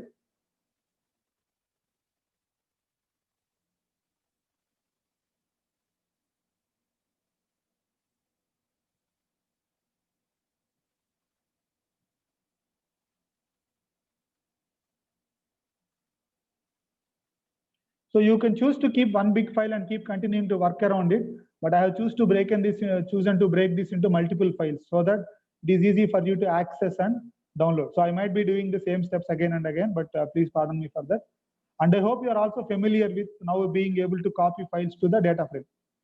So the earlier mistake I made was I gave a small wrong name in the path, which is why it did not copy the file. I've corrected and sent the code to ma'am. She will share it with you.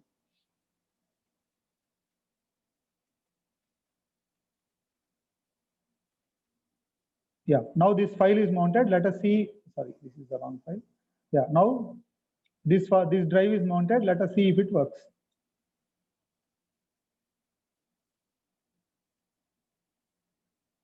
Yeah, there is no error, which means that the data has been read. Let us look at the pop data. So what do we have now? We have also gotten the population data. Let us describe it and see what all are there. And then we will read the COVID data. We have already read it anyway. So let me do one thing. I will just rename this file to COVID data because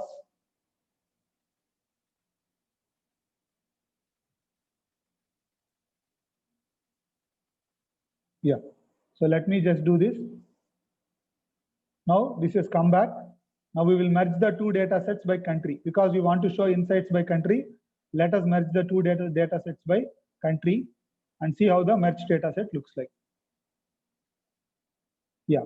So if you look at it, the country is merged, total cases, new deaths. These are all from the COVID data frame. And if you go to the right slightly, sorry, yeah, if you scroll to the right, you see that some of them have come, but all of them say NAN. Why do they say NAN and all? We will try to figure out. Okay. So the merge did not happen. Basically, what is happening is there are some countries in the COVID data set which have different names. For example, if you look at USA, in one file it is called USA, whereas in the population file it is called United States. So the names are different. All these I kept this file here just to show you that all these kinds of problems will come in when we look at data. So when we are trying to merge, we see that USA is name in one table and United States is the name in another table. So the merge yielded a NAN for the other table. So what do we need to do? We need to make sure that we correct the names. So I'm changing the names in the other table to the first table, meaning that I'm creating a list of tuples, and for the list in the population data, I'm simply renaming all the countries, United States to USA, United Kingdom to UK, and so on. Now, how do I get those names, or how did I get to know? I get to know by showing the countries where the merge did not happen. So when I do the data merge, I'm showing out all the countries where the Y population, the merged population is NAN. The NAN is for all these countries, USA, UK, UAE, South Korea. So I'm going renaming them. So if you rename them and then do the remerge, you will see that most countries are now sorted out. So these are just two checks to say whether the merge has happened properly or not. And now if you look at this, you see the merge has happened. The population is slightly off. But then if you want to check, let us go back to this command, which is print population, which does not have NA, which has NA values. If you look at it now, the USA, UK, the bigger countries are gone. All these are small countries. We can do it if you want to do a complete analysis. You can make sure that all the country names are aligned. But if you're not really worried about it, you can choose to forget this and then move on to the main countries and their analysis. So let us look at the main countries and their analysis. We did the data merge. The column names are this. And then we still have to throw away some total and all those things from the cases.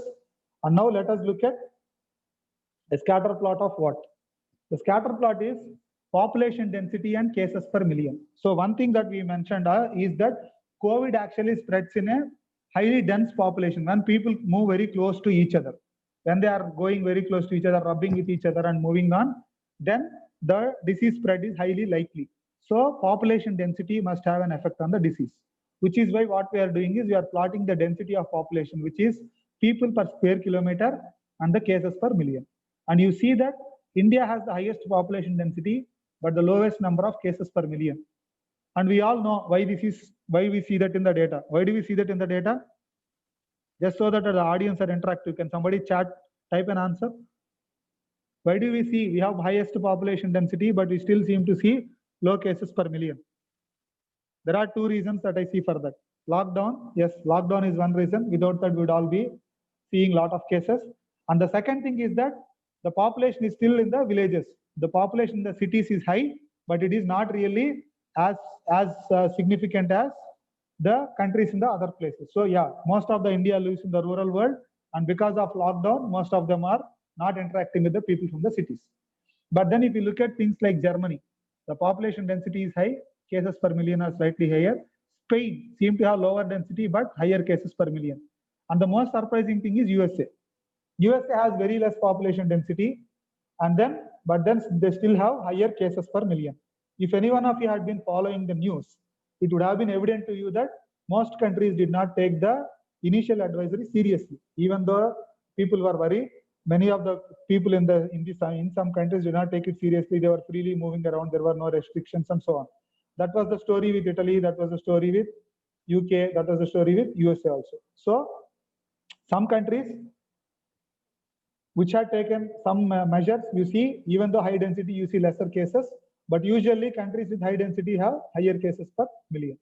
Then what can we add as another metric to this? The other metric to this that can be added to this is the urban population, because how many of the people live in cities is also a matter. So now what I'm showing is on the x-axis, I'm showing population density, people per square kilometer. But on the y-axis, I'm showing you percentage of urban population. What fraction of the country lives in cities? Again, you see India, Pakistan, they have lesser number of population in the city setting, which was the answer that you guessed earlier. Some of you said rural area population. That is true. So which is why we don't see so much of a disease. But you see higher population, urban population in the European countries, Canada, USA, or Spain, France, Turkey, they have higher urban population. And even though their density seems to be smaller, they have higher cases per million. The cases per million are the circles, and the size of the circle will indicate the cases per million. So just to make it slightly clear, I will do one small thing.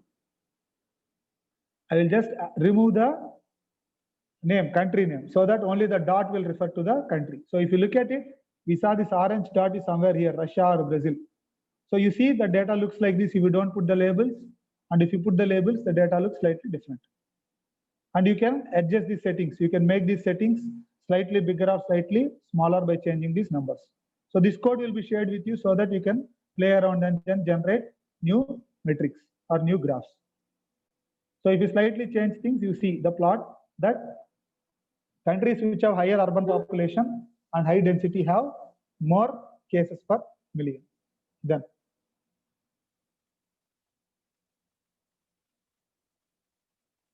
so this is again the same plot, just with a slightly other view. And let us go to migrants and cases per million.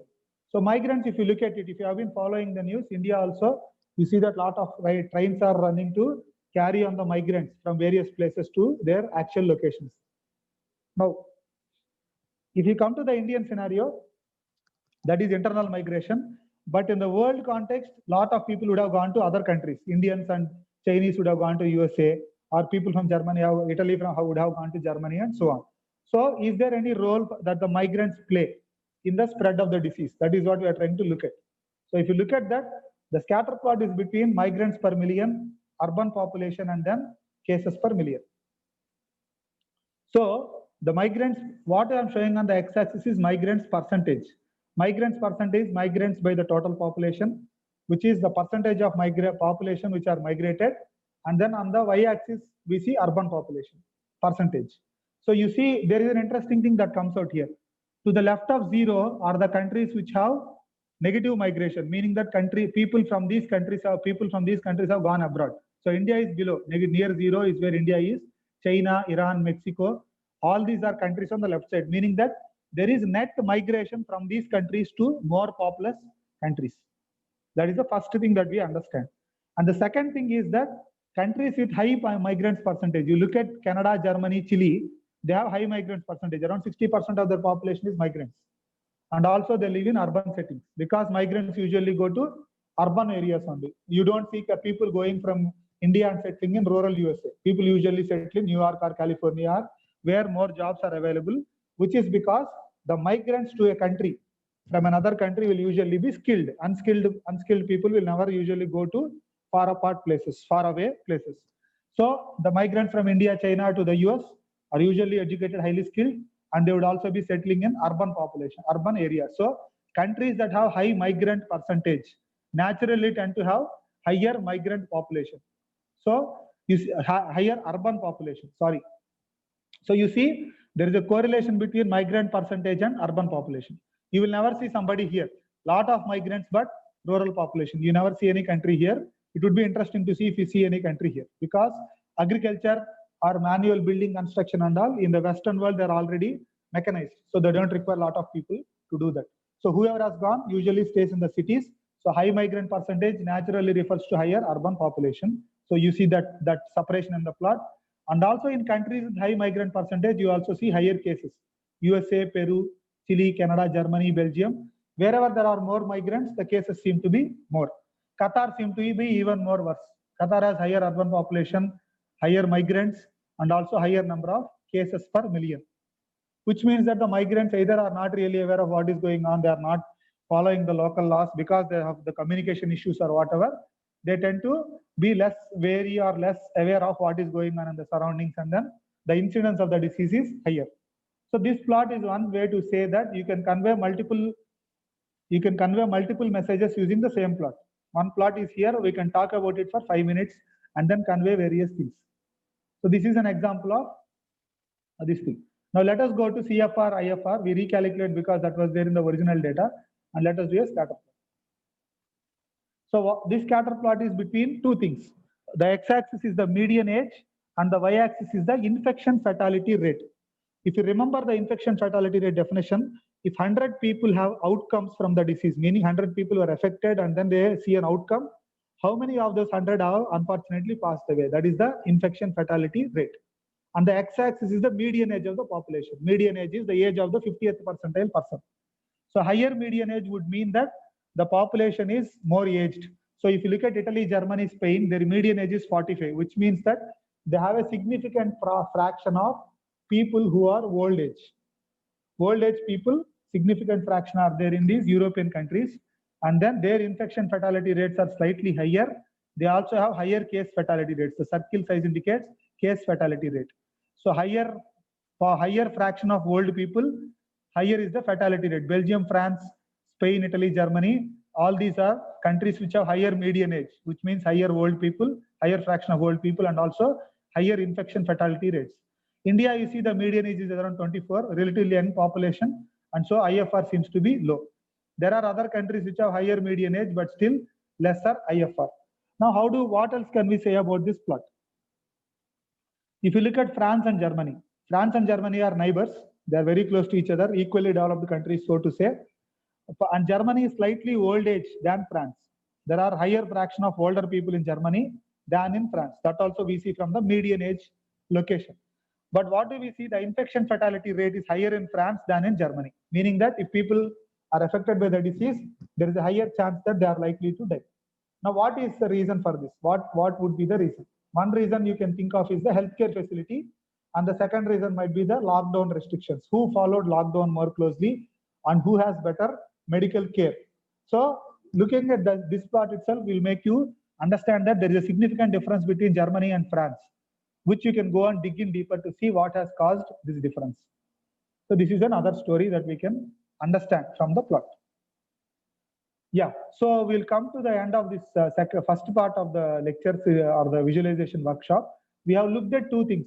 We have looked at static table, and we have also looked at data that we can augment the static table from another table and see or build a story. I will share these two data files with you in the email. And then coming to the second part of it, we will look at India-centric data. There is also something on the international data, which is day-to-day behavior.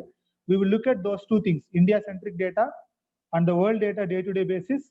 And then we will go to what is called as the epidemic modeling. These two we will do in the second part of the series that we will start at 1 o'clock. We'll take a break for lunch and then we can meet at 1 o'clock again. So I'll share these two files with you. I'll share it with madam right now and then she will be able to share it. Any questions so far on this part at least? If there are any things, you can please chat and then I'll try to understand. If there are any questions from the participants, they can unmute and ask the questions. Okay, sir, I have a question. Yes, sir. Sir, how do you really select like what are the particular columns that need to be correlated while plotting? Okay, so if we are not aware of anything else, we should simply do a heat map. Okay. So yeah, that is I mean, if I don't know anything about the data, if the column names are hidden, most of the time what happens is the column names will be hidden or will be given some other name which we may not understand. So in such cases, the best thing is to do a heat map. All columns against all columns, let me do a correlation. Okay, but in this case, we only have few columns and all these columns have their names. It is easy for us to build a story. Okay. Thank you, sir. Yeah. Sir, Yes, sir. sir, have you done the correlation between the cases and the predisposing factor along with the age and all? Cases and the age meaning how many cases are by age? Age or any other predisposing factor like Yeah. the So patient that has is immunocompromised and all? Yeah. So those things are subject to data availability, sir. For the world level, I don't think that data is available anywhere. Okay, sir. The Indian context, it is there. In the Indian context, I think the data is there somewhere. From there, we can bring the data and then by patient ID, we can try to do this analysis. I think there are some dashboards also that people have already done. I will share those links with you. But yeah, Okay. in the world level, we don't have the data, sir, as far as I know. Okay, thank you, sir. Yeah, sure.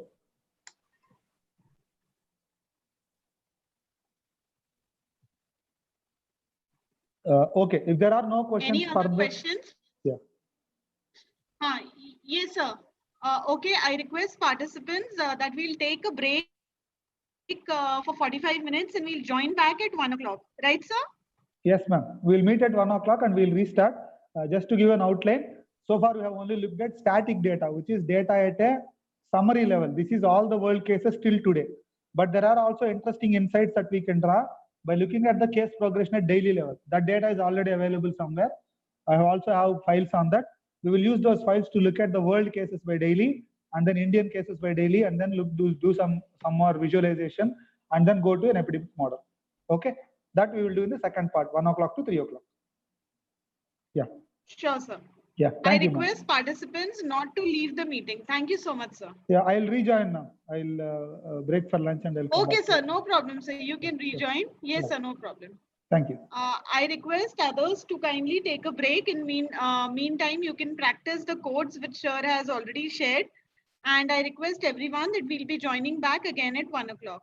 Thank you so much, sir.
Sophia ma'am, I'm ready. We can start whenever the participants are in.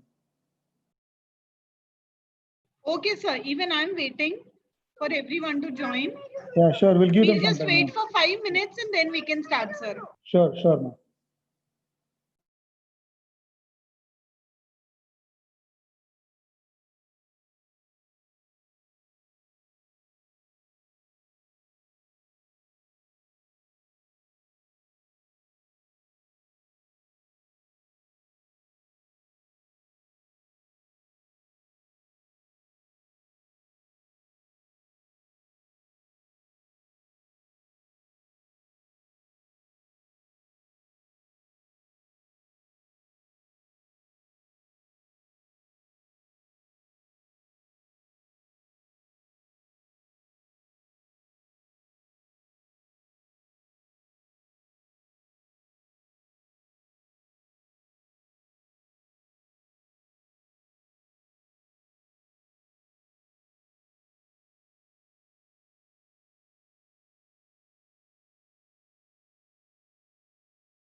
Sir, I think we should start now.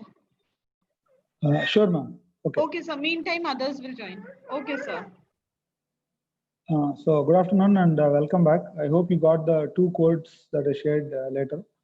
Now we will go to look at another thing, which is not only the total number of cases kind of view, but a daily view. How are things going on daily? So for this, we will look at another data set. So the data set, that Worldometers data set that we saw, it only gave us a complete or a summary view. Today, what is the situation? But then there is another data source, which is given by this. This link is also there in the code. As you take the code, you will be able to access the link. So this university is sharing daily basis data for each country around the world. So if you go and download this data set, which is at this URL, you would see that each country data is there by date. The country's lat long is there and the date is there. So we will use that data set to do some more analysis at the international level or at the whole world level.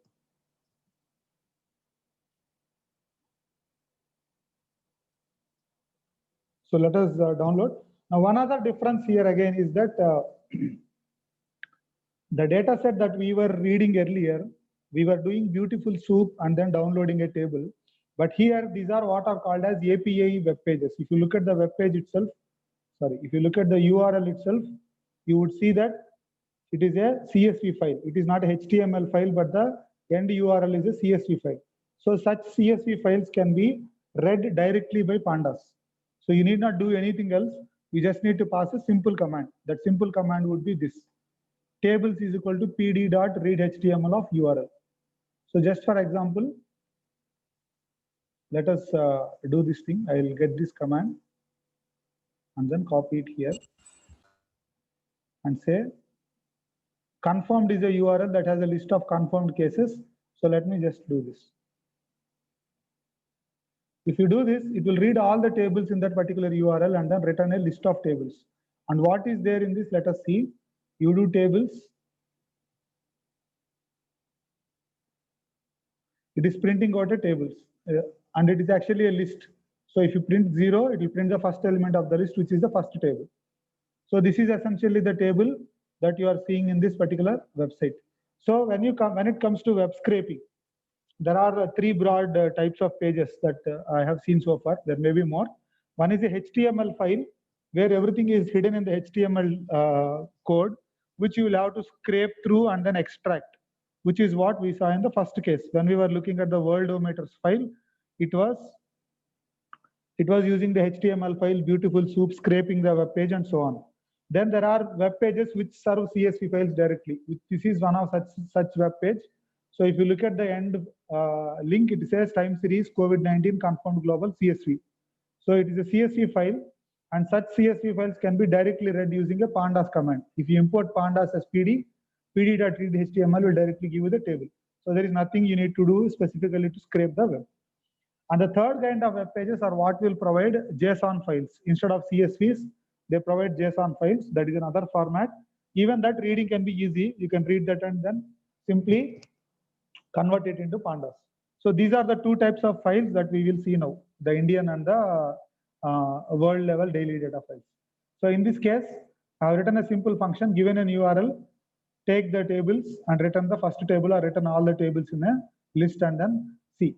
And then I have also written some commands to clean the data by country. If you look at this file, country is a column and all countries are there. There will be, and then the data is in the columns. Country is in the row, sorry. The countries are listed by rows and the data keeps getting added as newer and newer columns, which is slightly a different format than what we are used to. So what we will do is we'll convert the countries to columns and the data to rows. So given any country, I have written a function to do the transpose and then reset the index and then return the data in a new format. So these are two functions that we will be using. And then I'm just downloading the confirmed cases to a data frame. So you see this confdf is confirmed data frame. This is the list of countries. And how many unique countries are there in this? We will see. You will see that there are a lot of countries, Afghanistan to Lesotho, Tajikistan, all kinds of countries are there. So by country, we can get the table, and that table is a small function called clean table. If you go to the functions I wrote earlier, in the clean table function, it will take the data frame, it will take the country and return the data frame that is specific to the country. So if you do this, USA is clean table of confdf and US, or UK is clean table of confdf and UK, you will get that particular data set. So you see the USA data. Now what it has is the USA data has the date and the number of cases. How many cases did the country see? So just to, for the sake of visualization, let us do a small plot, plt.plot of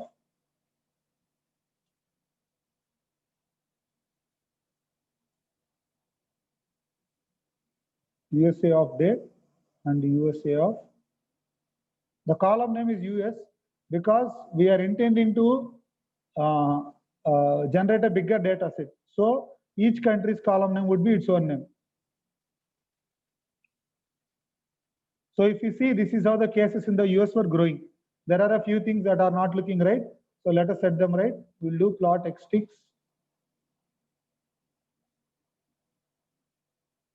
So don't assume that it requires too much of knowledge to do what I'm doing.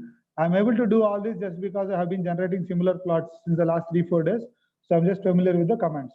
So what I have done is xticks, I have converted it, rotated it by 90 degrees. If I don't do that, you see that the labels are flat and they overlap each other. You add this one line of command, the ticks get rotated. And the other thing to add is Y scale, which will be a log scale. We want to see in log. So you do Y scale log, you will see that the Y scale automatically becomes logarithmic. And then you can then add other things like plot.x label. And similarly, plot.y label. So this is a simple plotting. I suppose all of you will be familiar with this anyway. So you can add labels, whatever you want, and then you can also add a title.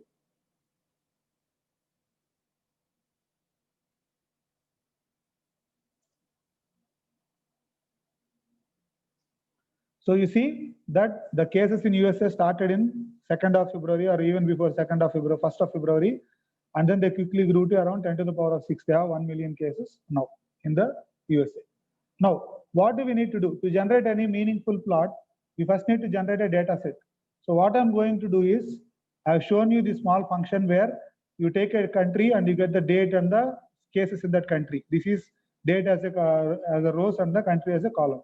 So I'm doing the repeating the same process for all the countries. So this function will automatically do that. All the countries in the world, it will take the date and that country's data and append it to a data frame. So at the end of this data frame, what you will have is this. The final data frame looks like this. This has date as the column, with each date as a row, and then each country is a column. You see that all the countries are columns, and you see most of them have 0 cases initially. But if you go down, you will see that more and more cases will come up. If you look at the tail. So let us just insert a code and do df final dot tail. You see that each country will have some non-zero cases. Yeah, you see this Afghanistan has 13,000 cases and Cameroon, Canada has 90,000 cases and so on. Okay, so this is how it looks like. So I'm just saving this. If you're if you're in the Colab notebook, you can save it to your particular folder, meaning by doing the copy file, do the copy and do this file to your Google Drive so that you can keep it for your offline usage. Now let us generate a simple plot. So look at this, there are too many lines in the plot, but what they do is every country, I'm doing the date and that country and doing a log scale and then showing how things are. So this is a plot that you may have seen in some news articles, log scale and all they say, and then you show this plot. So it might be present with some refinements that are some slight modifications to the visualization. What you have on the x-axis is the date and what you have on the y-axis is the number of cases. Now let us look at two countries, Brazil and USA. Why Brazil and USA? Because if you look at US is the orange line. You see that the peak even at that first case, second case, there doesn't seem to be any gap, and then there is a simple carry on to the more number of cases. But if you look at countries like India or the pink one is Italy, you see there is some gap between the first few cases and then the thing speaking up. So let us just look at two countries, Brazil and USA, and see what has happened. You see that both of them literally took off. Brazil literally took off, meaning from the first case, the number of cases started increasing daily. USA, at least there was a gap. After they reached around 10 cases, there was a gap of some few weeks before they started seeing a second spike. But Brazil, it was not so. It was they started seeing cases and then suddenly everything started to go up. Now, a more instructive thing to look at would not be first case or second case, but then how did the country do after it had acquired some number of cases, some reasonable number of cases? We can think of it to be 100. After 100 cases, how was the country doing? That would be a number. So it can be 100, it can be 500, it can be 1000. Each of them is a subjective thing. But if you say 100, we are assuming that the country will start taking things seriously after it starts seeing 100 cases. Now, if that is the case, how does the plot look like for USA? Let us just get the data for USA and then do the same plot. So to do the same plot, we will see what comes out of it.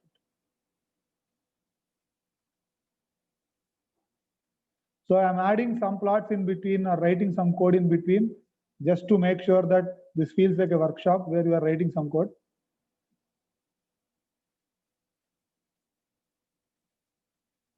So if you look at the cases in the USA, okay, date is the problem. Fine. These days are not days, sorry. Yeah. So if you look at USA, after its 100th case, this is the x-axis is now the number of days and not the date.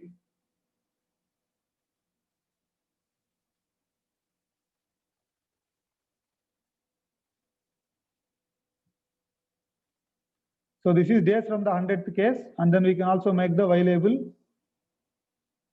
log, y scale log.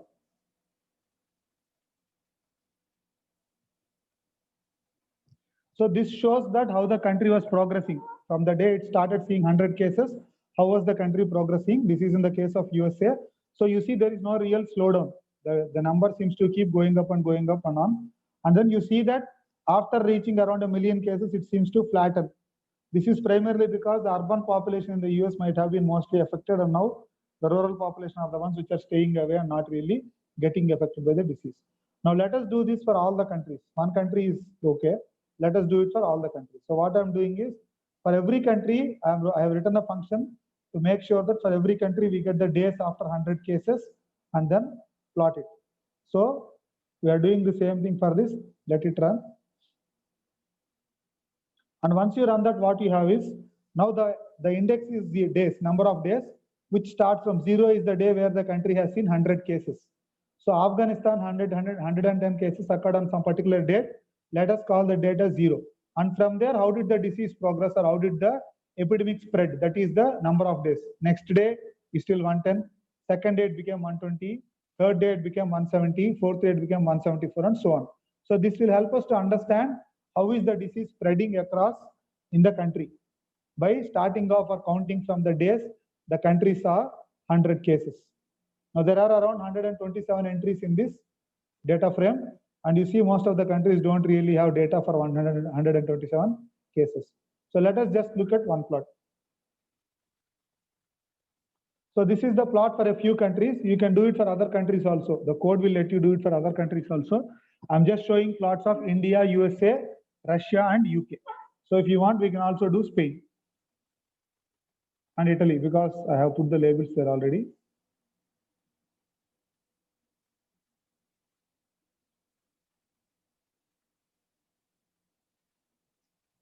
So you see that India is the blue line, which is near the bottom of the curve. UK is the red line. The orange is USA. Brazil is the violet color line, and then okay, Spain did not seem to come up. 1, 2, 3, 4, 5. 1, 2, 3, 4, 5. Okay, I got the label wrong. This Spain, I called it Brazil in the list of labels. So these are the labels in the data. You can pass a list and then it will show you the list. So it's not Brazil actually. Spain is the violet line. The violet line is Spain, and then UK is the red line, Russia is the green line. So what do you see? You see that all of them have different growth rates in the initial after their 100 cases, and then eventually some of them have reached a peak.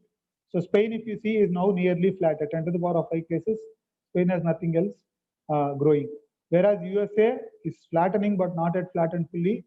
India is still on the rising peak. So there are various inferences that we can draw to this, but a more instructive thing to draw would be, how would the cases how would it look like in a hypothetical scenario? If you had written, if you had seen any news articles or newspapers, they would have shared some files with you, some data or some plots with you, which said doubling every day, doubling every 2 days, and so on. So what do we need to do? We need to generate a small function to double the cases every 1 day or every 2 days or every 3 days, and so on. So I've written a small function. This will be there in the code, which you will be able to access.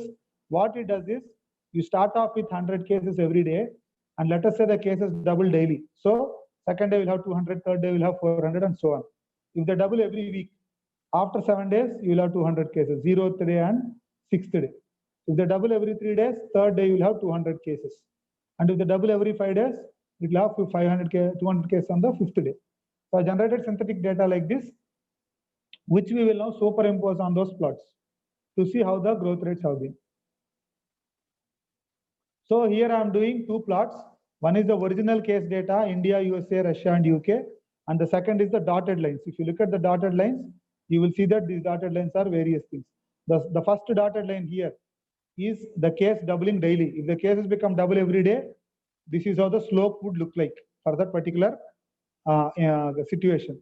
And if they double every 3 days, this triangular line is the scenario where cases double every 3 days. And then this pink dots is 5 days, doubling 5 days. And then the last small line is the doubling 7 days. So if you see the plots clearly, India in the initial time seems to follow the doubling every 5 days. Every 5 days cases became double in India, more or less roughly, because the blue line is India line. But now you see that India has deviated from the doubling every 5 days. So wherever that line drops from the slope, it means that it has become slower.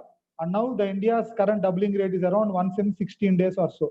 This is from the most recent data available from news. So we are not in doubling every 5 days or weekdays, 3 days or 7 days. We are now doubling every 16 days. Now this plot is okay, but what does it tell us, or why do we need to worry about this plot? We need to worry about this plot for 2 reasons. One thing is, if you only know at what rate is the disease spreading, can you make any preparations for health facilities? So first thing we did, Indians as such did, is a lockdown.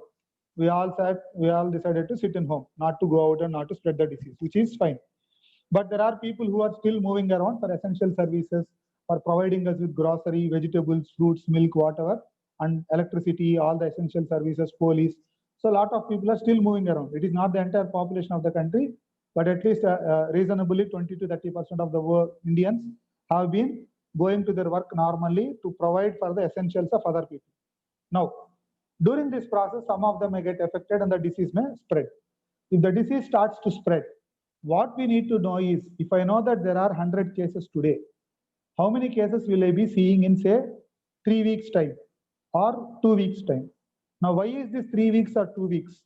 If the government is prepared, let us say the particular city, there is a government hospital or government facility, if they are prepared for 1,000 cases, and then they require at least 3 more weeks to get an additional 1,000 or 2,000 beds, but the cases become double by tomorrow, that is a very bad situation for them, which is what is happening in Mumbai currently, because of the population density and all, they were not able to really manage.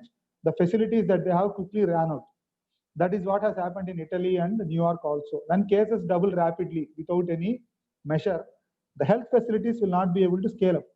Suppose you want to add a new 5,000 beds somewhere suddenly.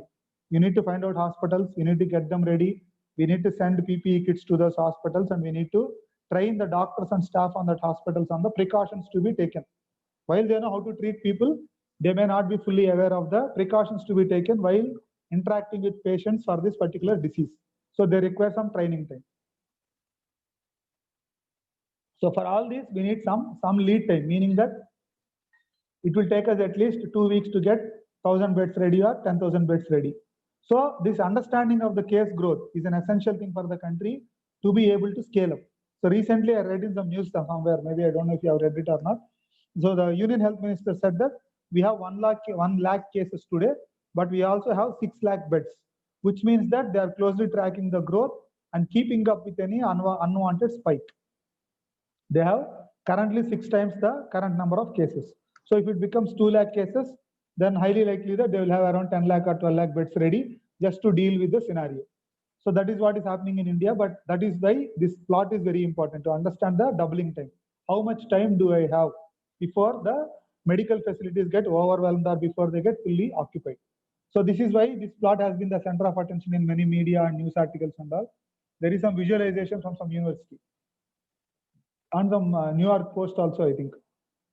Let me just pull it up. I've seen it. It is a better visualization than what I show here, because they do it on a professional basis with good this thing. I have shown you a simple Python example.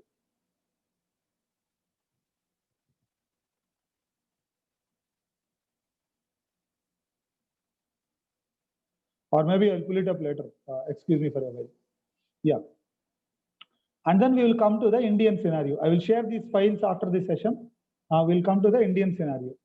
In the Indian scenario, the data is available in a web page called COVID-19, not this one. Sorry.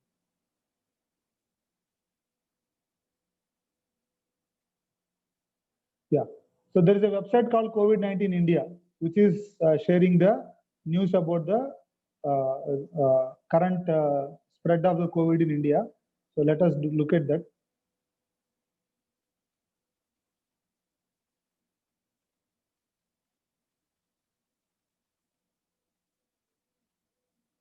Sorry, this seems to be occupied by news fully. Let me go to the web page.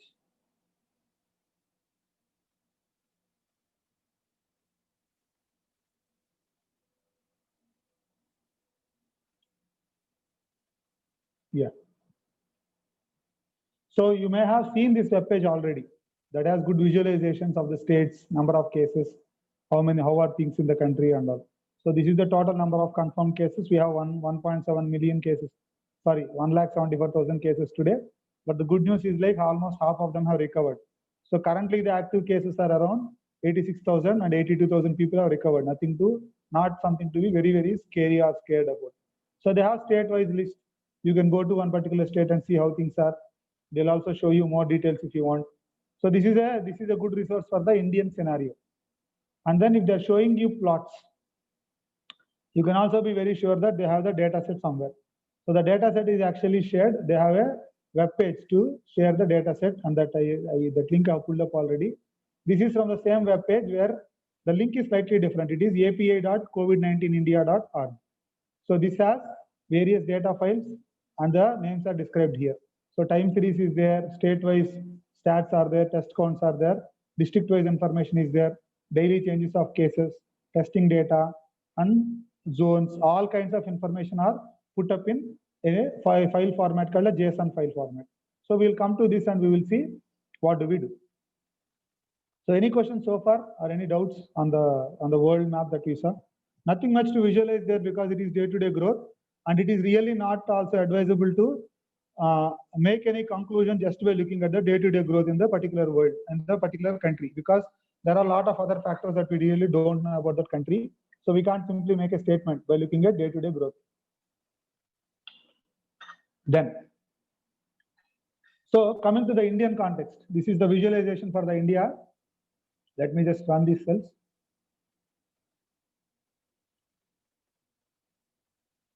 Now, the only difference between the earlier file and this file is that the URL is not a CSV but a JSON. So please pay attention to that subtle difference.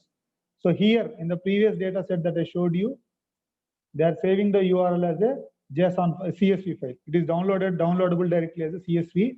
So you can use pandas, read HTML, and then download the table.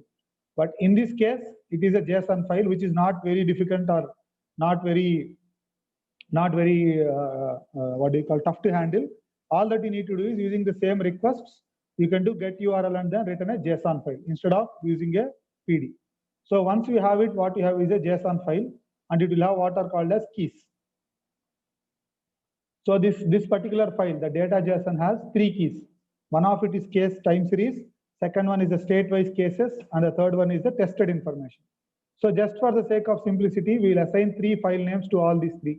A1, from pandas, I am assigning the data JSON case time series to a data frame, and I am generating it from the dictionary. So this is a small variation to the code.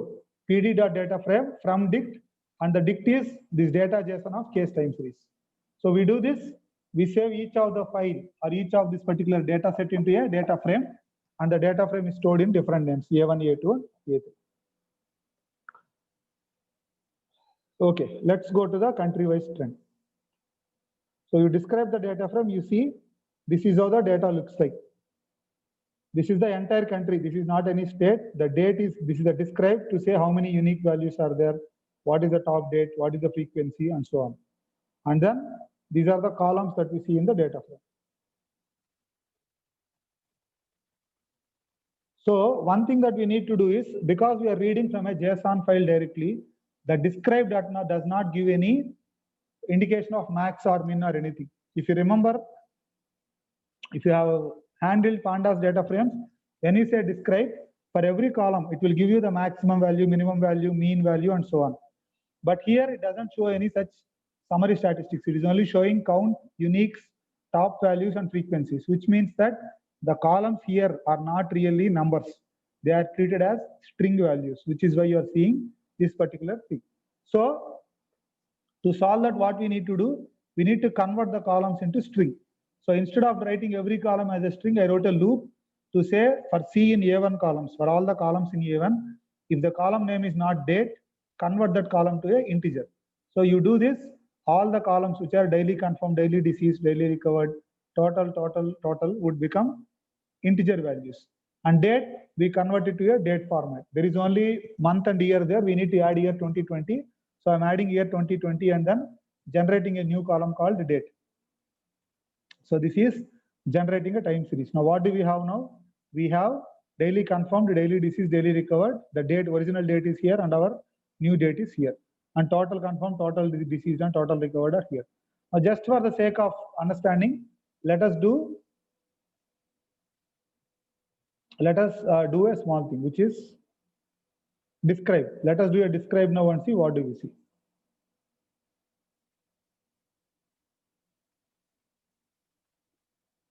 Now if you see, the describe of A1 is different from the describe of A1 here. The raw A1 that we read as a JSON file, the describe says only few things, 4 lines you see. But if you see the same A1 after some operations, the describe will give you the mean value, standard deviation, minimum value, maximum value, and then quantiles. So whenever the data frame, the columns are numerical, you should see information like this. If you don't see information like this, but you only see things like count, unique, top, and frequency, you can be sure that the data frame, the columns in the data frame are treated as strings and not as numbers. And if they are strings, you cannot really plot or do any plotting. So that is, we need to convert it, and I have written a small function to convert it. Now, coming to the daily confirmed, let us do a simple bar plot of seeing how many cases are confirmed. This is the x-axis is the date, y-axis is the daily number of new cases. So you see currently that around 8,000 cases are being confirmed on a daily basis. So this is not the total number, but every day how many new cases are coming in. That is the number. So this is slowly rising up. But one thing we need to look at it is this in the context of the total confirmed cases. If I had n cases yesterday, how many new cases came up today? So to do that, to give a scaling or to give a non-dimensional argument to this, what I'm doing is I'm simply plotting 100 times daily confirmed cases by total confirmed cases. So this 8,000 number, if you look at it, is it 8,000 when the total number of cases yesterday were 1, or is it 8,000 when the total number of cases yesterday was something else? We need to understand that to understand the rate of growth. So to do that, we are doing this rationalization by the total confirmed cases. And if you see, the initial part of the plot is all noisy because the cases are few. But from April, if you see, the daily cases to the total confirmed cases, in April, 1st of April, it was around 20%, meaning that if I had 10,000 cases today, I am likely to see 2,000 cases tomorrow. That was the situation in April 1st. But now the number seems to drop and it has come down to somewhere around 10%. So to look at it more clearly, we can simply do a analysis of the tail of the data. So if you want to look at what is the last value, we can simply do that by printing out the tail, which would be this.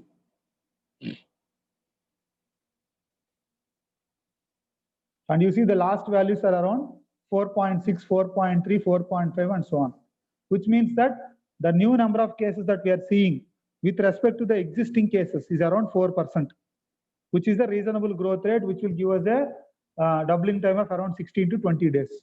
So one thing is, despite seeing high numbers in the country as such, we can be assured that the rate of growth is actually gone down. It is not really as bad as what we see in the initial parts of the time. Yeah, and the second one is the daily confirmed to daily recovered. This ratio is to say that if new cases come up today, how many people are treated and have gone back home? Meaning that if I see 100 people with 100 new cases, how many of them have recovered? Because people were affected since last 3 months. So some of them would have recovered and gone home already. So this ratio is important because when this ratio becomes 1, then the number of cases will not increase. The number of cases will remain the same because daily recoveries will be equal to daily confirmed, meaning that for everybody who has recovered, there is one new case coming up. Now, from the individual point of view, it still means that more people are affected by the disease. But from the government or the institution point of view, it means that the facilities that they already have, the facilities for which that they have set up already are sufficient, meaning that they need not worry about scaling up hospitals. The same hospital beds can be reused for multiple patients. So you see that the number is around 2 since on the last time, and now it has become 0.69. The last date says 0.69. We will see why that is. Now this is the ratio. If the ratio is 1, we are safe. Now let us look at the absolute numbers. How do we look at the absolute numbers? We do daily confirmed minus daily recovered, which is the subtraction value. If it falls to negative, it means that the cases are decreasing. And if it stays 0, it means that there is a steady state. And if it is positive, it means cases are increasing. So if you do the same plot and see, what do we see? This is the plot of net new cases. Everyday net new cases and date. If we see the initial parts of it, it has all been growing or on the positive side, meaning that there are more new cases than recoveries. That is what we see. But yesterday, there seems to be a dip, a huge dip where the new cases is lesser than the recoveries. So this, I think, if you had read the news, this is likely due to the 8,000 recoveries that Maharashtra has stated. Yesterday's update, Maharashtra said 8,000 patients have recovered from their facilities, which is why you see 4,000 cases, but then 8,000 recoveries, the net becomes a negative value. So this, if this stays in the negative side, it means that the cases will eventually decrease and everybody would be fine. Now let us look at how many people have unfortunately deceased in India. So this is the number of cases. You see daily, you see the maximum of around 250 or so people passing away, unfortunately. Now we will see what is the fraction of the daily deceased as a fraction of the total recovered. So this is like the IFR ratio. Daily deceased is the number which I am plotting as the ratio of the daily recovered and the daily deceased, which is the IFR. To put simply, this is also called as the mortality rate or the infection fatality rate, as we have seen in the previous case. So if you look at it again as a percentage, in the few days it is highly noisy because there are too few cases. But as you start from May, you see that the numbers have become very, very small. We can also see what is the number currently, which is the last day's this thing, by simply adding a line of code.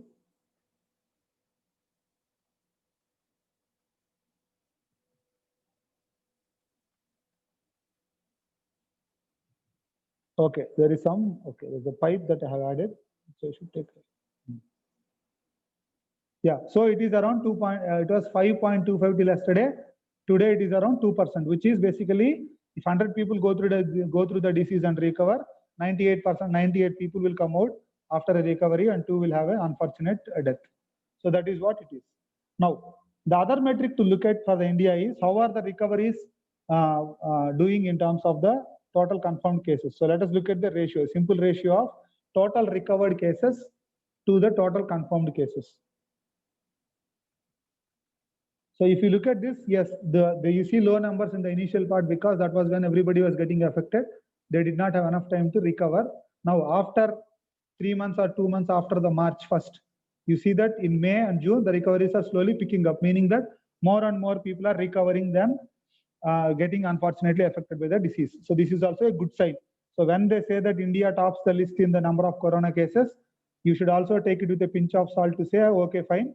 We know that the cases are 1,80,000, but then we also know the fact that around 80,000 have recovered. So it is now steadying up and then things are becoming manageable. So these are all the positive side of things that we see. If you wanted to tell you a negative story, we can also pull up that kind of plots, but that wouldn't really help any one of us. Then, yeah, then just let me do a plot. So this is a plot that you may have seen in the data. What it does is, it is a bar plot of the three distributions. How many cases are active, which is in the bottom line. The blue line is the blue bars are number of active cases. The orange bars are the unfortunate deaths, and then the green plots are the people who have recovered. So when the things die down fully and when everybody is fine, this will scale up to fully a green chart without any blue or orange color in it. So that is how it would look in the after things have become steady. Now, let us go to the state-wise analysis. This data set also has state-wise analysis. If you remember, it had 3 keys. sorry. Yeah, the data file has 3 keys, and then we took each one of the key into one data frame. So it has state-wise data. So let us go to the state-wise data and look at how things are. So if you look at the state-wise data, it has 38 entries, which is a summary of all the states and union territories in India. And then here also I'm doing a column cleaning to make sure that all the dates and things are properly represented. And then you see the data frame. And then if you do the same plot for India at the state level, but this is not a date wise, but this is a summary plot. So across states, this is how things are looking like. Maharashtra is the largest number of cases. Tamil Nadu and Delhi follow next. Tamil Nadu, Delhi seem to have more or less equal number of active cases. And then Gujarat, you see the width of the orange bar indicates high fatality. And if you see all these, Maharashtra and Gujarat seem to have higher fatalities than Tamil Nadu and New Delhi.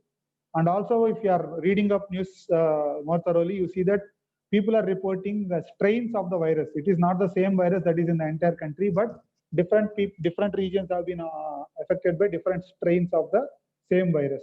So there may be other things into it apart from the population and the age of the people in that particular state.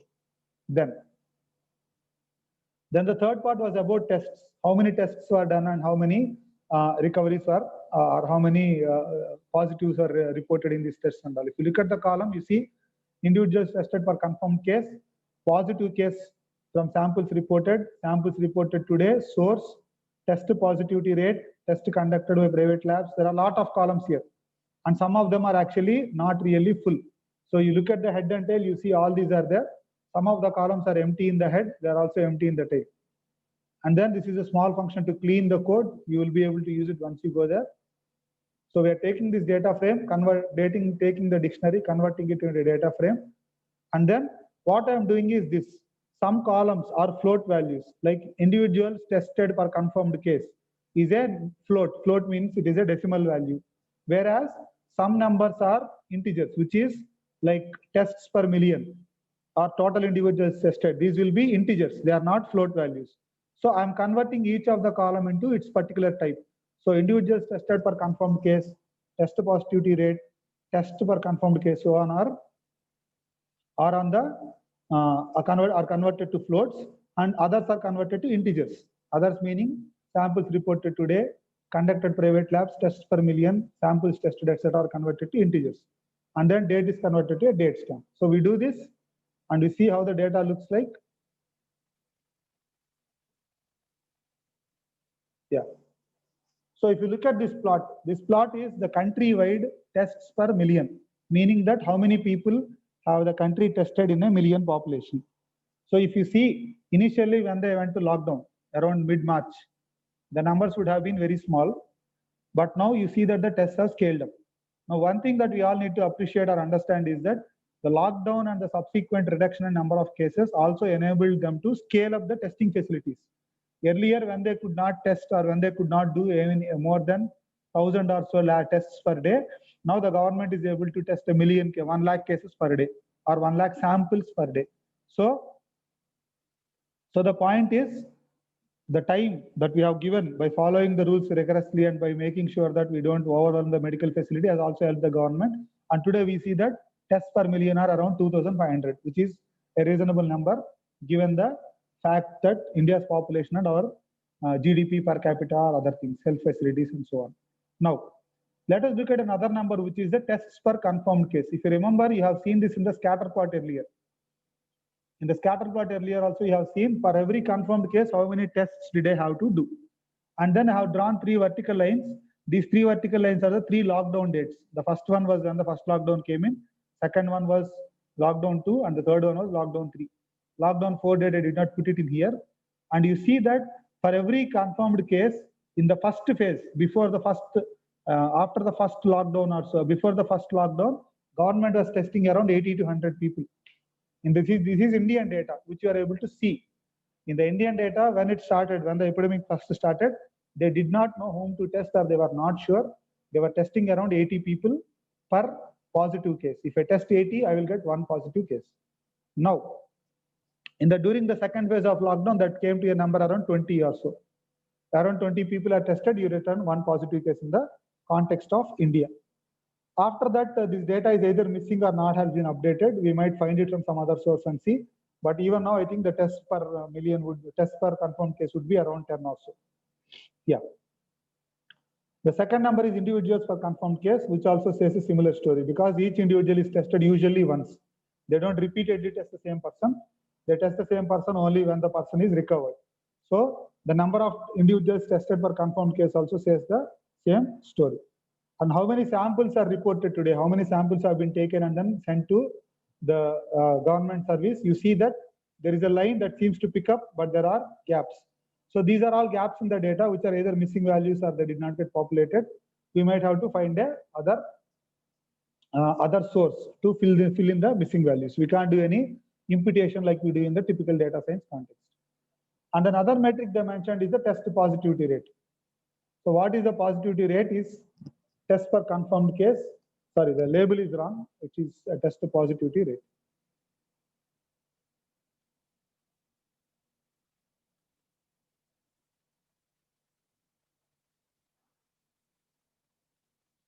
This is another metric that they are reporting. We can go and read up about what it means and all. Meaning that if I do 100 tests, how many of them are turning out to be positive or something of that sort. So I suggest you to go and read up what this positivity rate would be. Then the API also has other things, which are state-wise, district-wise data. So it is not just at state level, but the data is most granular. Every district number of cases are reported and all those things are given here. So if you look at this, I'm doing the same process, going to the URL, getting the JSON. It has districts daily. In the districts daily, if you do keys, each district, each state is there, and the states, all the states are mentioned here. And if you pick one state and do this thing daily, again, you see what is in Delhi. You see these are the districts in Delhi: East Delhi, New Delhi, North Delhi, and so on. Fine. So I wrote a small function to read this data and then plot a bar plot for each district and for each city. So if you look at it, you return two plots from the function. One is the total number of cases, and the thing is how the recoveries are. So this is how Mumbai has been doing. The blue lines are active cases, red is deceased, and the green is recovered. So there is a sudden jump or there is a sudden spike in the number of recoveries in Mumbai. If you see, the green lines still yesterday were small. Today's green line is much bigger than the yesterday's green line, which means that there is a jump in the recoveries. So these are some other metros. We can always do it for other states also or other places also. Just for an example, I think yours is in Noida, right?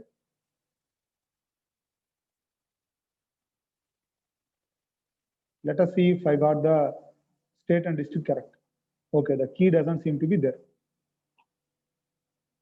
We'll go and find the key.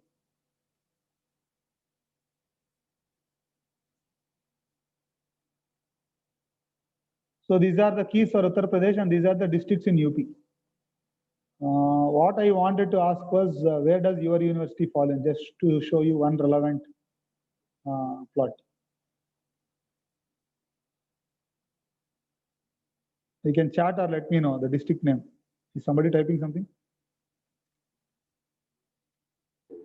Sir, can you please check for Gautam Budh Nagar? Is there something from Gautam Budh Nagar? Yeah. Gautam Budh Yes, Nagar. sir. Yes, sir. That is the area, sir. Okay, fine. Yeah, I got the name wrong. The district name is Gautam Budh Nagar. Okay, so let us just go and see that.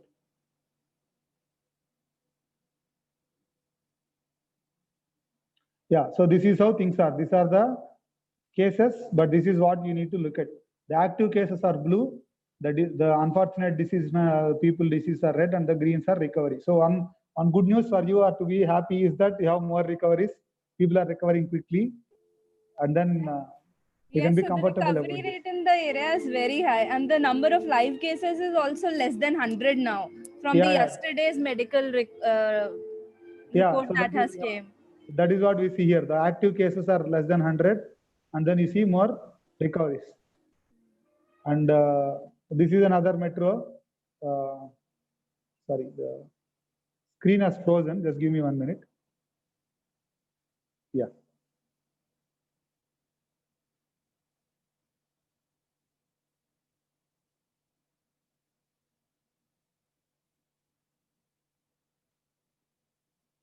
Yeah, so this is where I live in. The cases are still there. It's Chennai. And then there are recoveries, good recoveries and less mortality, but then there are cases still going up, partly because of various reasons. So this is you will be able to look at all this and then play around with all these things and see what is going on. Then each state also has data about tests. How many tests did that particular state do? And then what are those? What is the data? So this also is there. You can go and explore the state level testing data. It has given various columns. Not all of them are populated in this data set. Only some of them are. So we convert that to a data frame. You see that how many tests are done, how many isolation beds are there, what is the number of PPEs, number of ventilators. So that they took care to actually populate all kinds of data that is relevant to a particular place.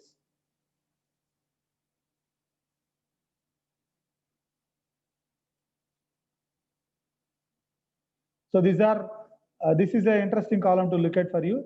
Let it come up. Yeah. Okay, so this is a small function that you will find in the code, column fill rates. What it will do is it will find the number of uniques and number of missing values. The length of this data frame is 1545. So we should be expecting 1545 entries, but most of these columns seem to have 5, 6, 7 and entries. Some of them may be categorical, but some of them may be simple missing values. Corona inquiry calls, there are only 13 unique numbers, which is not possible in a data set of 1500 entries, which means that some of them are not really getting populated. So you need not, or you may not be able to use all of them. We'll only be able to use some of them. So this is a function to do the analysis at the state level. Let me just run the function.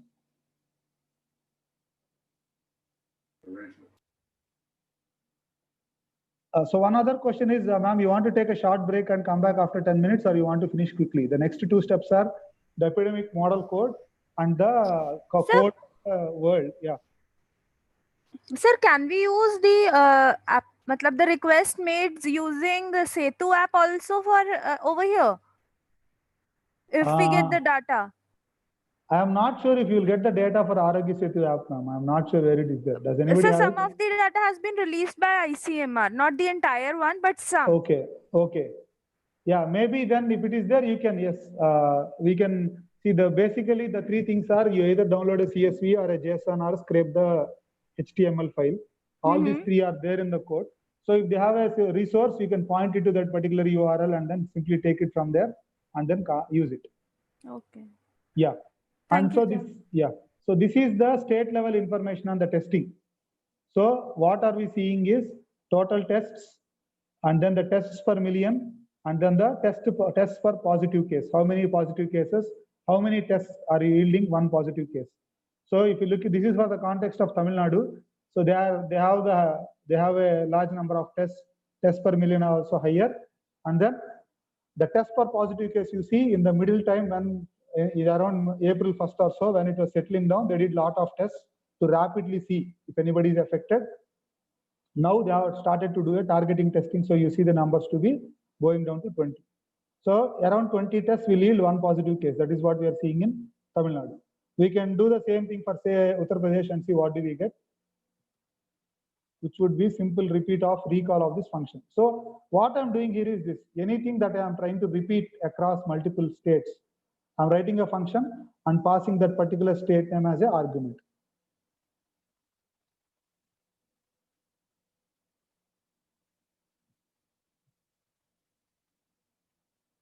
Yeah. So these are the plots for Uttar Pradesh. This is the first one is the total tests. They have done around 250,000 tests. Tests per million is around 1200, but this is understandable given the biggest population, the most populous state in the country. Tests per million number will anyway be smaller.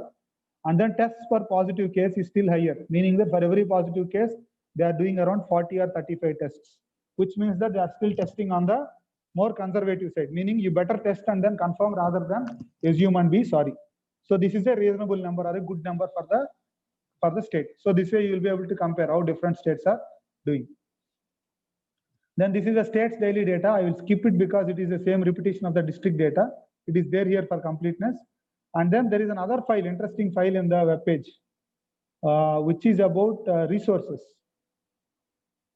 If you go to their API, this link api.covid19india.org, there are a lot of JSON files, and one file is about essential services and resources. So we'll just look at what is there in the file. So if you download the file and then do resources, you see that this is what the file has. So it has various names. There are various names. There are cities, categories, contact number, name of the organization, phone number, and so on. Now let us group by the category. The category seems to be COVID lab, free food, fundraiser, and so on. By category, how many things are there? This is a simple aggregate, and then we'll plot a simple plot. So if you do this, most of the resources are about delivery, vegetables, food, fruits, groceries. This is what most people have been looking for, right? So you would see that most of them are about these things. Then the next most common resource is a community kitchen, where people are helping out the poor and the needy by setting up a kitchen and offering food, either as a community kitchen or as a free food. COVID-19 testing labs are there, hospitals are there, and then there are a few resources about the cyclone Amphan. This is few because it is related to 2 or 3 states of the country and not the entire country. That is why you may see lesser number there. Now, and if you group by states to see which states have the highest resources, this will be surprising. Punjab and Kerala seems to have highest number of resources, followed by Delhi and Telangana. So these are the states where most resources are listed down in this particular format. So you can do more analysis on this. I leave it here for you to do more analysis.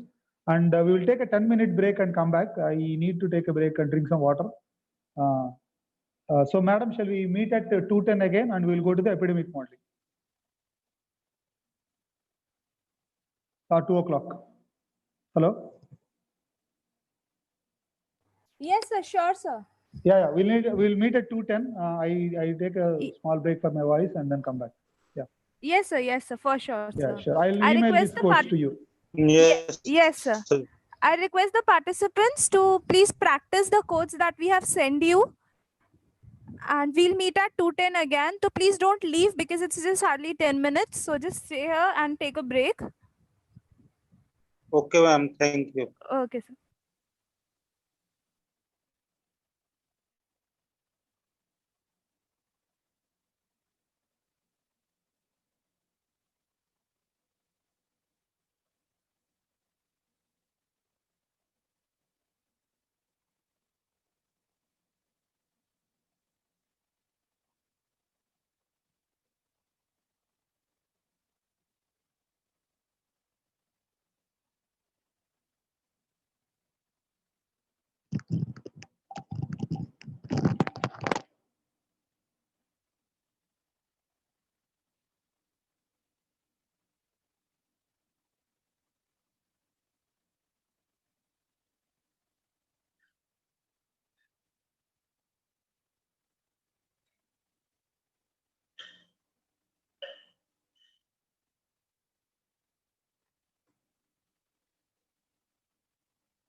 Hello, can you hear me, ma'am? Yes, sir. Yes, sir. We are there. Yes, You sir. can continue, sir. Okay. Yeah. Thank you so Okay. much. Yeah. So let's get started. Now this part is about epidemic modeling. So what is epidemic modeling? If some of you may have attended things earlier, to predict the spread of disease, there are various models that are already in place, which have been derived by researchers long ago. It is not a new phenomena. Epidemics are a very well-known phenomena, which is even cold is like a viral infection that keeps spreading across the population. It is just that it is not serious, that we don't worry. So what happens is COVID spreads through human contact, and it spreads from one person to another when they come into close contact with each other. And the person who is infected currently can only spread to other people if he is in a certain state, meaning that he cannot spread it throughout the duration of the disease, but only when the disease is very strong in him. The viral load is what they call it in the medical world. Only when the viral load is strong can he be able to communicate or transmit it to somebody else. So encapsulating all this, there have been models which are called as epidemic models to estimate the spread of disease among population. The earliest was due to Kermack and McKendrick in 1927. So they had a 3-compartment model. This is what is called as a compartmental model, where the population is divided into 3 parts. Susceptible people who are not yet infected, who may be prone to infection if they come into contact with somebody who is carrying the disease. The infectious are the ones who are carrying the disease and who can also infect others. And the recovered are the people who have been able to overcome the disease and then come out of it. So this was the original model. SIR is what it is called. Now, there are other models which are called as vector-borne model, spatial model, individual model, network model, and so on. Some of these will apply at various scales. So compartmental model is a simplistic distribution, simplistic description of the entire population. If you are doing it in a small city or a very small town, then it might be more suitable to do a network model or an individual-based model. But these models do not really scale up to the country level. You can't do individual model for, say, a country like India, which is why each model operates at different scales. And then for our case, we take the simplest one, which is the SIR model.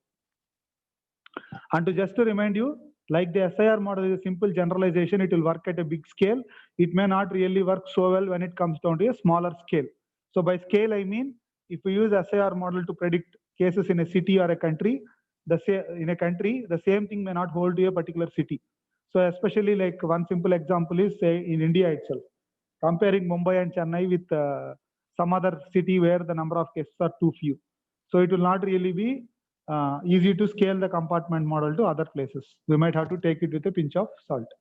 Now what we will do is what is called as the SEIR model: susceptible, exposed, infectious, and recovered.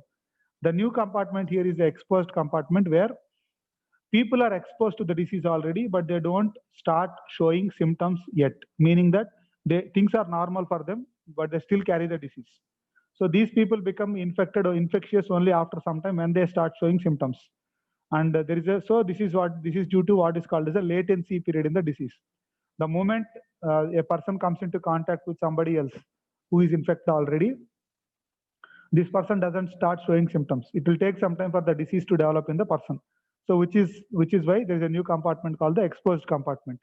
So exposed people carry the disease, but they don't show symptoms, and then they start showing symptoms after some time. So in the case of COVID, these numbers are around 5.1 days and so on. So the basic equations that we are going to solve are these. D by dt is the rate of change in a time period. The time period is day for us.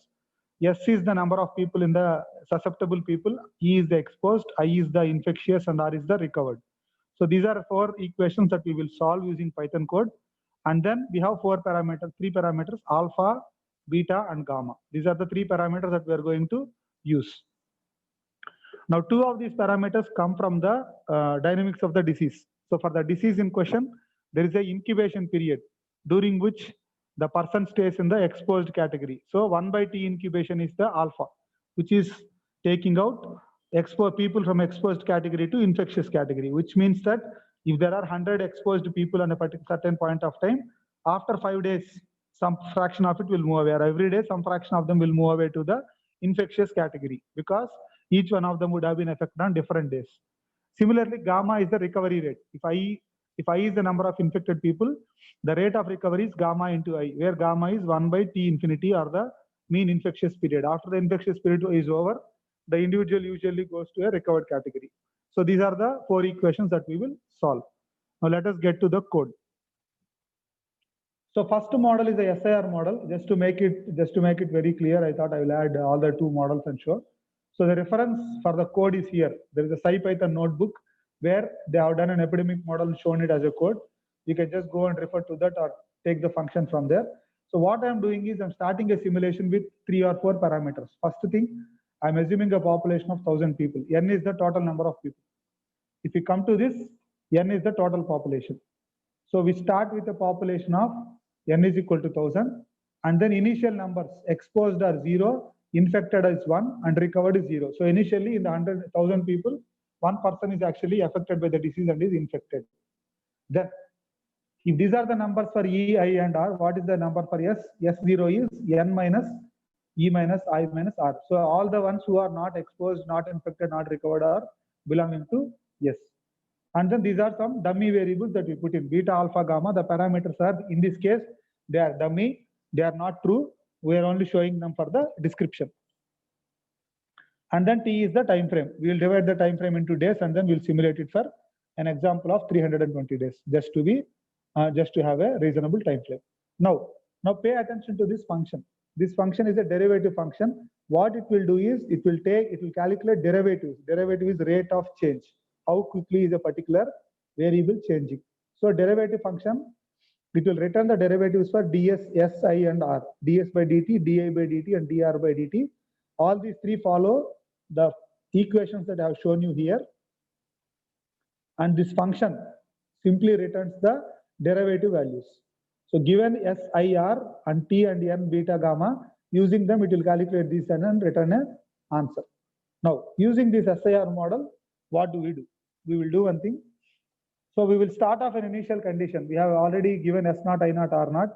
They are actually equal to 999 is S0, E0 is 0, and I0 is 1, R0 is 0. So given these conditions, we can do a ordinary differential equation integer. There is a ODE in function in SciPy. You need not worry about integrating it yourself. There is a ODE in function. You pass the derivatives on the variable, it will give you the rate of change automatically. So you can use this function ODE in function and then do the simulation for the number of days. And what you get will be a data frame where the data is in columns. You just need to transpose it into rows, which is why this last line ret.t is a transpose. If you do that, we get 3 variables, 3 arrays. Let us see what those arrays are. Let us look at S. So S is simply an array of all the numbers. It starts with 991 susceptible people, and after a long time, you see that it goes to 202. That is what you see in the case of S. And then I and R are also similar arrays. We cannot really make out anything by looking at the array. A good understanding can be obtained by doing a plot. Now, don't worry about too many lines in the plot. These are all, some of these are basically beautifications to the plot. You will be able to understand them once you see the code. I don't expect you to write it away right away, but once you see this code, you will be able to play with these parameters and make it better. So let us plot them and see. So what do you see here? The x-axis is the time in days. Blue line is the susceptible people. I is the red color is the infected people, and green is the recovered people with immunity. So you start on the first day with 1 infected person. Everybody else is doing fine. Then gradually, as the infected person keeps infecting others, the infected peak will keep increasing. But then there is only a maximum limit to the infected people. You cannot have everybody infected at the same time, nor do the infections go on forever. So because of that, the infected peak will drop and go back to 0. Now, as the infected people drop and go back to 0, what is happening is you see that the susceptible people number is decreasing. Why is it decreasing? Because some of the susceptibles are becoming infected and then they are going to recovered section. So the recovered starts with 0, but then as the infections increase, susceptibles will keep decreasing, but recoveries will keep increasing. So eventually in the end state, you will have a certain fraction of the population which is recovered from the disease, a certain fraction of the population which is still susceptible to the disease. But these may usually be outliers who don't really move around very commonly and interact with others. and the number of infections will ideally go to 0. There may be one here and there carrying the infection. This is how any epidemic will spread. Now, how do we expand it to the SEIR model? We have talked of SIR. Now there is another compartment called exposed, right? So most of these look same. N, E, I, R, all these are same. The only change would be another parameter, which is the beta parameter. And then we simply do the derivative with one more derivative function with one more derivative, dE by dt. So instead of having ds by dt, di by dt, and dr dt, we have one more, dE by dt. So you write this function and then we can go on and call it again in the same format that we saw earlier. So this is also similar to what we saw earlier. Let me just run this to get the updated values of S, I, and R.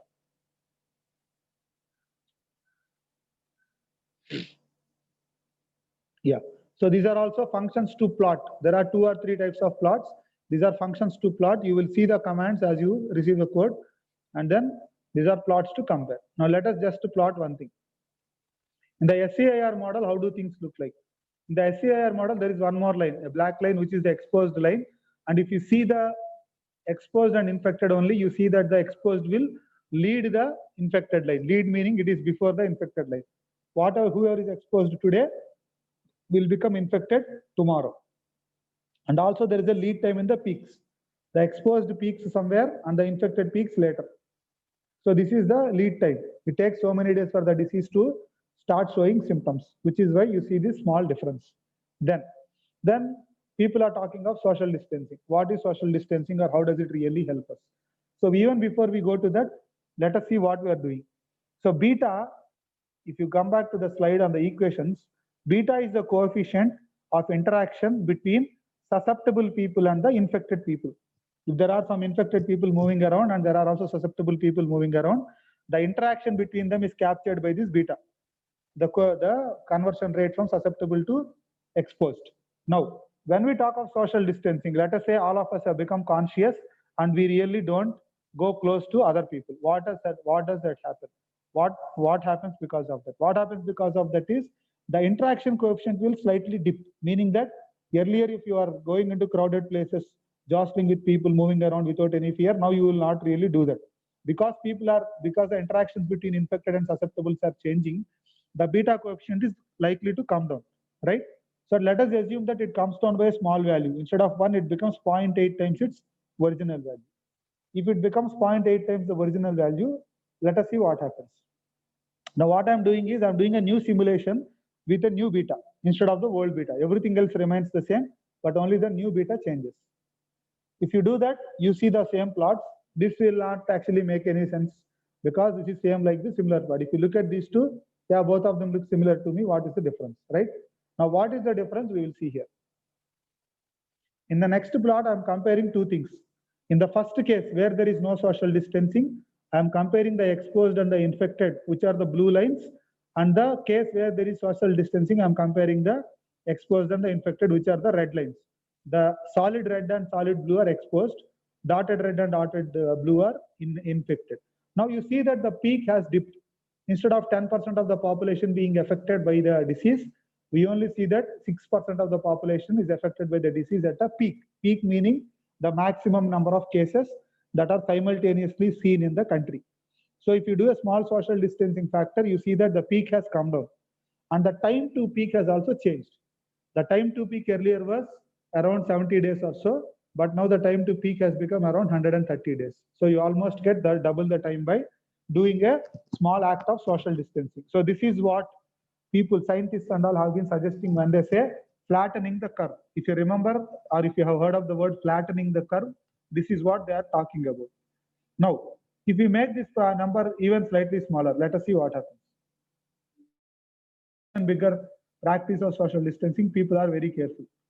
If you do that, you see that the curve even flattens, meaning that if people are rarely going close to each other, the same exposed curve, the peak infections become 20%, 2% rather than 10% of the entire population, meaning that if you are a country of 100 billion and then you want to do some flattening the peak, the peak is 10% of your thing, it would be 10 billion hospitals. If things were going bad, we would need 10 billion hospital beds.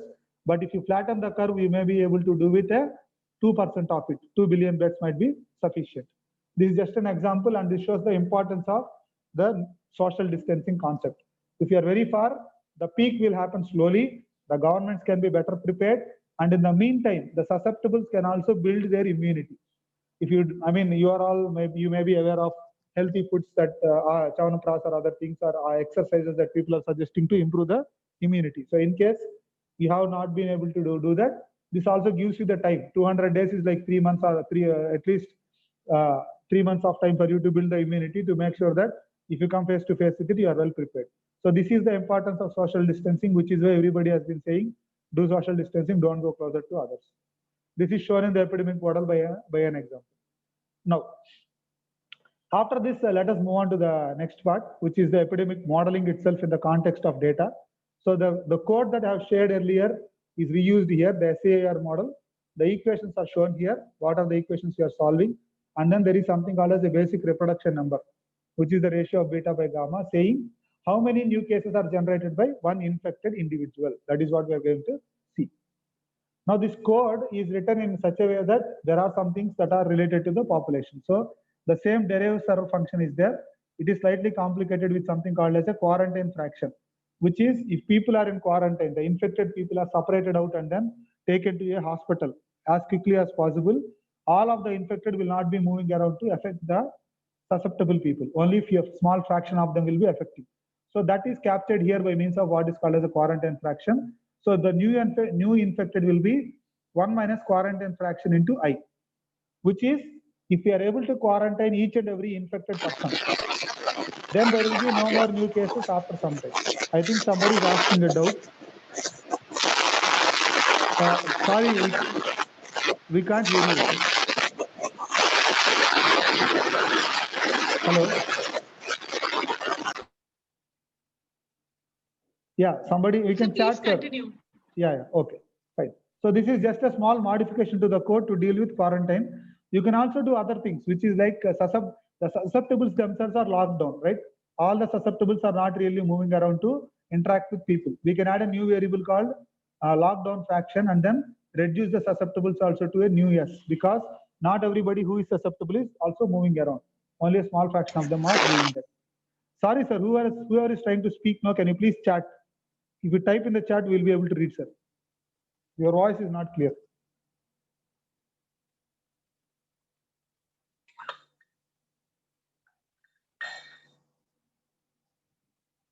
Okay, so moving on, this is a small modification to the code. You are free to add more modifications. And then this is a meta function, which will call the other function to identify the parameters. So what does it do? It takes the population of a place, number of infected people, the incubation period of the disease, infectious period of the disease, beta, E by A ratio, number of days for which you need to predict, and a quarantine fraction. Taking these, it will validate across a range of beta values and then give us an optimal beta. So when I spoke of this modeling, alpha and gamma are known, but a real model needs to predict beta. What is the beta for a particular scenario? How do I get to an exact beta? So there is no solution to this problem straight away. This is like a root finding approach. You cannot simply solve it. Ax is equal to b. You cannot do x is equal to b by a, because this is a differential equation. So you have to guess various values of a and then try to solve for x. So what we do, we assume various values of beta, try to solve for it, and then see which of the beta fits the data correctly. To do that search is why we wrote this second function. Given a range of beta values, for all the range of beta values, it will try to identify an optimal beta and then come back. And how do we identify the optimal beta? It is by estimating the error. For a given beta, you know actual cases are there, and you know for that beta, what are the number of cases that come out. Using these two, we estimate the error, and we will take the ones that take the minimum error. So this is the estimate beta function. It will call in the predict cases function, which takes in the population, infected people, number of days, incubation period and all. It will iterate over a list of beta. You pass a list of beta, or you pass the maximum and minimum beta values. Within the maximum and minimum beta values, it will pick up a range of beta values. For each beta, it will predict the cases. It will take the actual cases and estimate the error between those two, and then take the case where the error is the smallest. For a particular beta, if the error is the smallest, we will use that particular beta to solve our problem. Now we go to the data set that we saw already from the CSEEGAS database. And these functions are already familiar. We are taking data after 100 cases. We are just plotting graphs. This is function to plot graph. This function to plot graph later. Now let us look at the Italy case. Italy's population is known 605,500,75. And on February 23rd, January 23rd, they had 0 cases, but then cases started to pick up. Let us do the situation after 100 cases for Italy. After 100 cases, Italy hit the 100 cases on 23rd of February. They started with 155. On 23rd of February, they had 155 cases. And then from there, the cases started increasing. And then we take a date. We do 15 days, and then we take the model for the 15 days. Okay, for in 15 days, Italy had 155 cases. Sorry, in 15 days, the number of cases reached 9172. So why am I doing 15 days and not using the entire data?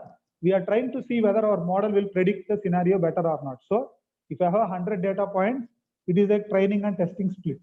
In this case, I am saying that I will take the 15 days data points, try to fit the model and predict the beta value. And once I fit the beta value, let me see what happens for the other 15 days. So what we are going to do is this. We use a range of values for beta. You can do any number. You do beta from 1.0 to 2.0, and then you estimate beta. It will call the function repeatedly. It will search all the values, and then it will give you a best estimate of beta. Beta estimate is 1.35. If you look at the printed values, beta estimate is 1.35 and R naught is 3.105. Now, you can stop it here, but the answer would be very bad because the step size of interval size of betas are large. To make it better, what will we do? Because the root is around 1.35, we will go to a closer interval. We go to 1.2 and 1.4. Why 1.2, 1.4? Because the program says the root is at 1.35. Now, if you refine it further, you see the root is at 1.33. You want, you can make it even further better by doing, say, 1.28 to 1.34 or 1.36. You can do this even further if you want to. So 1.328 seems to be an estimate. We can stick to 1.32 or 1.33. Now, if you do this from the 1.2 to 1.4, let me just go back to make it consistent. Yeah. So the best estimate is 1.32 or 1.33. For this,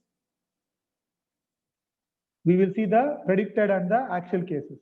So we are doing the number of cases from February 23rd, when Italy saw 155 cases, to March 9th, when Italy saw 155 cases. So March 9th is when they had 155 cases. You see the 9,172 cases, and you see that the model is fitting the data well. The predicted values are blue, and the stars are the actual values. Now, Italy went into lockdown on 9th March. After 9,000 cases, they said we'll lock down, and then we will see what the model will do. If you look at it, after 9th March, the model is predicting a higher number of cases, but the actual number of cases has dipped. Why did it dip? Because the country went into lockdown and then they started staying at home. So the estimate that the beta value that we estimated in the initial part of the time will give you as an overestimate. Will give us an overestimate, meaning it will start showing very, very high values which are not really true, which is why you see this. But do you think that this is a problem with the modeling approach? No, this is a problem because there has been corrective action taken by that particular government. Now, let us go and do the same thing for Brazil. Brazil is another country which had a lot of cases. Its population is 212 million, 212,559,947. And then on 28th of May, Brazil had 3,904 cases. 28th of March, Brazil had 3,904 cases. When they started with 151 cases on 3rd of March. This is again 15 days. 13th of March is 151.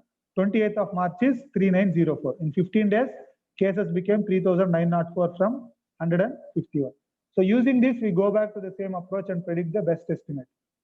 So for Brazil, the best estimate is around 0.78. And then the R naught value is 1.79. So using this, we will see how the things look like. So Brazil, if you look at the plot, you see that from 13th March to 28th March, the 15 days, the true cases are the golden stars and the blue line is the predicted cases. It is not really following it closely, but it is closer. This is the least estimate least error estimate for us. If you want to check that, you can go here and change the range. You want to make it beta to be, say, 0.2 to 2. Let us see what beta comes out. If you search in a bigger range, it says 0.74. Now, because it's at 0.74, let us go to a smaller range of 0.628, and you see an estimate of 0.78. So 0.78 seems to be the estimate for Brazil. And this is the true number of cases on which we have trained that model. Now let us forecast into the future and see. So till here is my model is trained only till here. I'm not training it further, and then see how Brazil is doing in the future. So if you look at it, 28th of March is somewhere here. And from here, you see the predicted cases and the actual cases follow each other very closely, meaning that the predicted model or the simple SCIR model is able to predict the cases for Brazil very well. You don't really require a very complicated model. So how do we choose a min and a max? That is the question. The min and the max will come iteratively. Beta values are bound. They are not really going to be arbitrary values. You can choose start off with something like 0 to 10. If you are not sure, start with something like 0 to 10. And the function will search in range steps of 0.5. And it says 0.5 is the best answer. I'm doing there is a print beta estimate. If you look at this line, the best estimate for beta I'm printing below, which is 0.5. Now it's at 0.5, I'll go and refine my approach to include 1 to 2 to see if there is something else between this 1 to 2 that is a better fit. And now it says 1, right? So we will refine it further, or we will make sure that it is doing something better. So let us go to 0.6 and 2.0. Now if you do 0.6 and 2.0, it is showing 0.74. Sorry, in the earlier case, I just typed 1 instead of this. I should have typed 0. If you do 0 to 2, it will give you 0.8 as an estimate. Now make it better, 0.6 to 0.8, you get 0.78 as the answer. So how do we choose beta?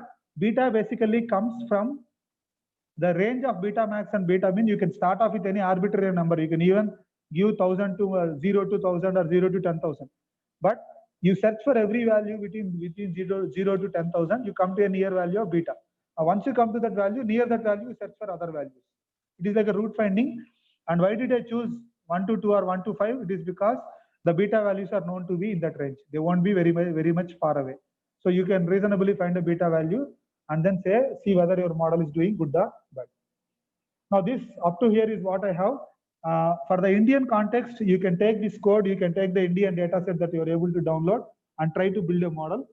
I would suggest you to build a model for a city rather than a state. If you take a state like Uttar Pradesh, which is very big and also has a lot of scattered towns, you may not really get a good model because population is widely distributed. They are not really close to each other.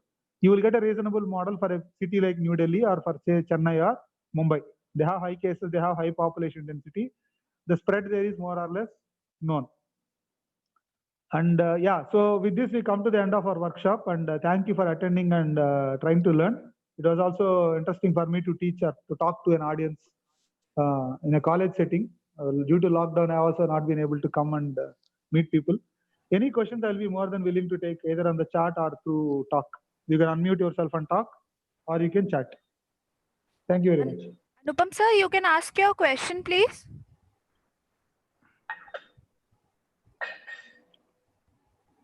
Hello. Replied it. Okay, sir. Yeah, so I will share this code with you so that you can also use it for further refinement, or you can do your own experiments with this.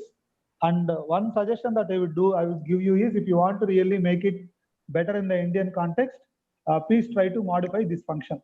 I will also mark out, or I will also show you where you need to modify. I hope you are able to see the screen. Yes, sir. Yeah. So the only modification you will need to do is in this function, which is derive SCIR function, where you have a new I. Similarly, you will have a new fraction for fraction of all susceptibles.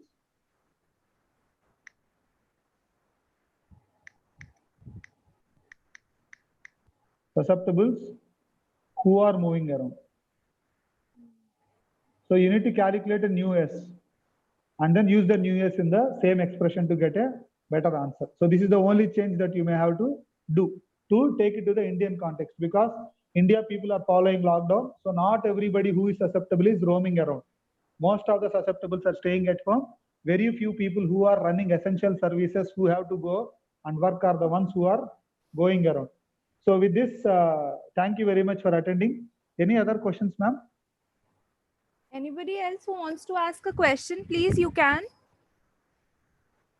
Actually, participants are free to give their feedback also. I think sir has really given us a wonderful workshop. I mean, it is very hard to find the need of the day. I mean, this is the need of the day, and sir has provided us with every code and a detailed explanation. So thank you really, sir. No So problem, madam. Thank you. I request participants also, if they wish, they can give their feedbacks. Vinny ma'am, Yes, ma'am. can we get this all data sir is showing? Ma'am, almost everything I have already shared with you. Where ma'am? Ma'am, on your email ID. Okay. Okay, that will be very helpful because I'm writing paper in this direction. One has already been accepted and the other paper I'm writing. Okay, ma'am. Ma'am, you can check your email ID also. If you haven't received, then I will share it again. Currently you sent. Currently I have not received anything. Ma'am, I will send again. Okay. Yeah, so just to confirm, there are 7 files and I have shared all of them with Sophia, ma'am. Thank you very much, sir. Yeah, It is very informative and I was looking for the same thing, whatever you just Okay. discussed with, same thing. I will be writing a paper in this direction. Definitely. Okay, sure, ma'am. Yeah, all the Thank best. you very much. Thank you. Yeah.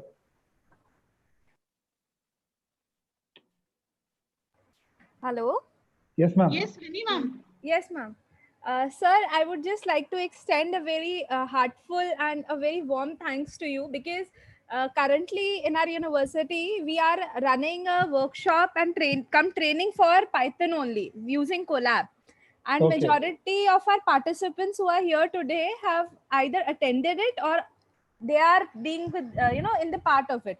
And they have been very extensively texting us and using WhatsApp. They have been asking us to send the data again and again, and they are very happy with the response. And I must say that, sir, that this the way you have taught us the use of modeling using Colab, and the best part was that you made us available all the codes which are actually hard to get nowadays. So we are very thankful to you, sir, for your precious time. Yeah, thank you, ma'am. And Most your of it. knowledge. Thank you, sir, so much. Thank you so much, Yeah, sir. thank you, ma'am. See, I have also learned it on the internet only. None of us create data. We learn and add something to it. So some of my code I learned on the internet. So Yes, sir. yeah. And yeah, thank you very much. And the thanks for Colab should go to Sophia, ma'am, because I was doing this in Kaggle kernels and ma'am suggested our participants are familiar with Colab. So that is why I switched to it today morning. Yes, sir. So once again, thank you so much. Yeah. And once we open up fully, we are out of this lockdown situation, definitely we would love to have you in our campus for say 1 or 2 days workshop. It will really be very helpful for us. Once again, thank you so much, sir. Yeah. Thank you, ma'am. Yeah. See you, ma'am. Okay, Yeah. thank you, sir. Yeah. See you. Thank you very much. Okay, sir.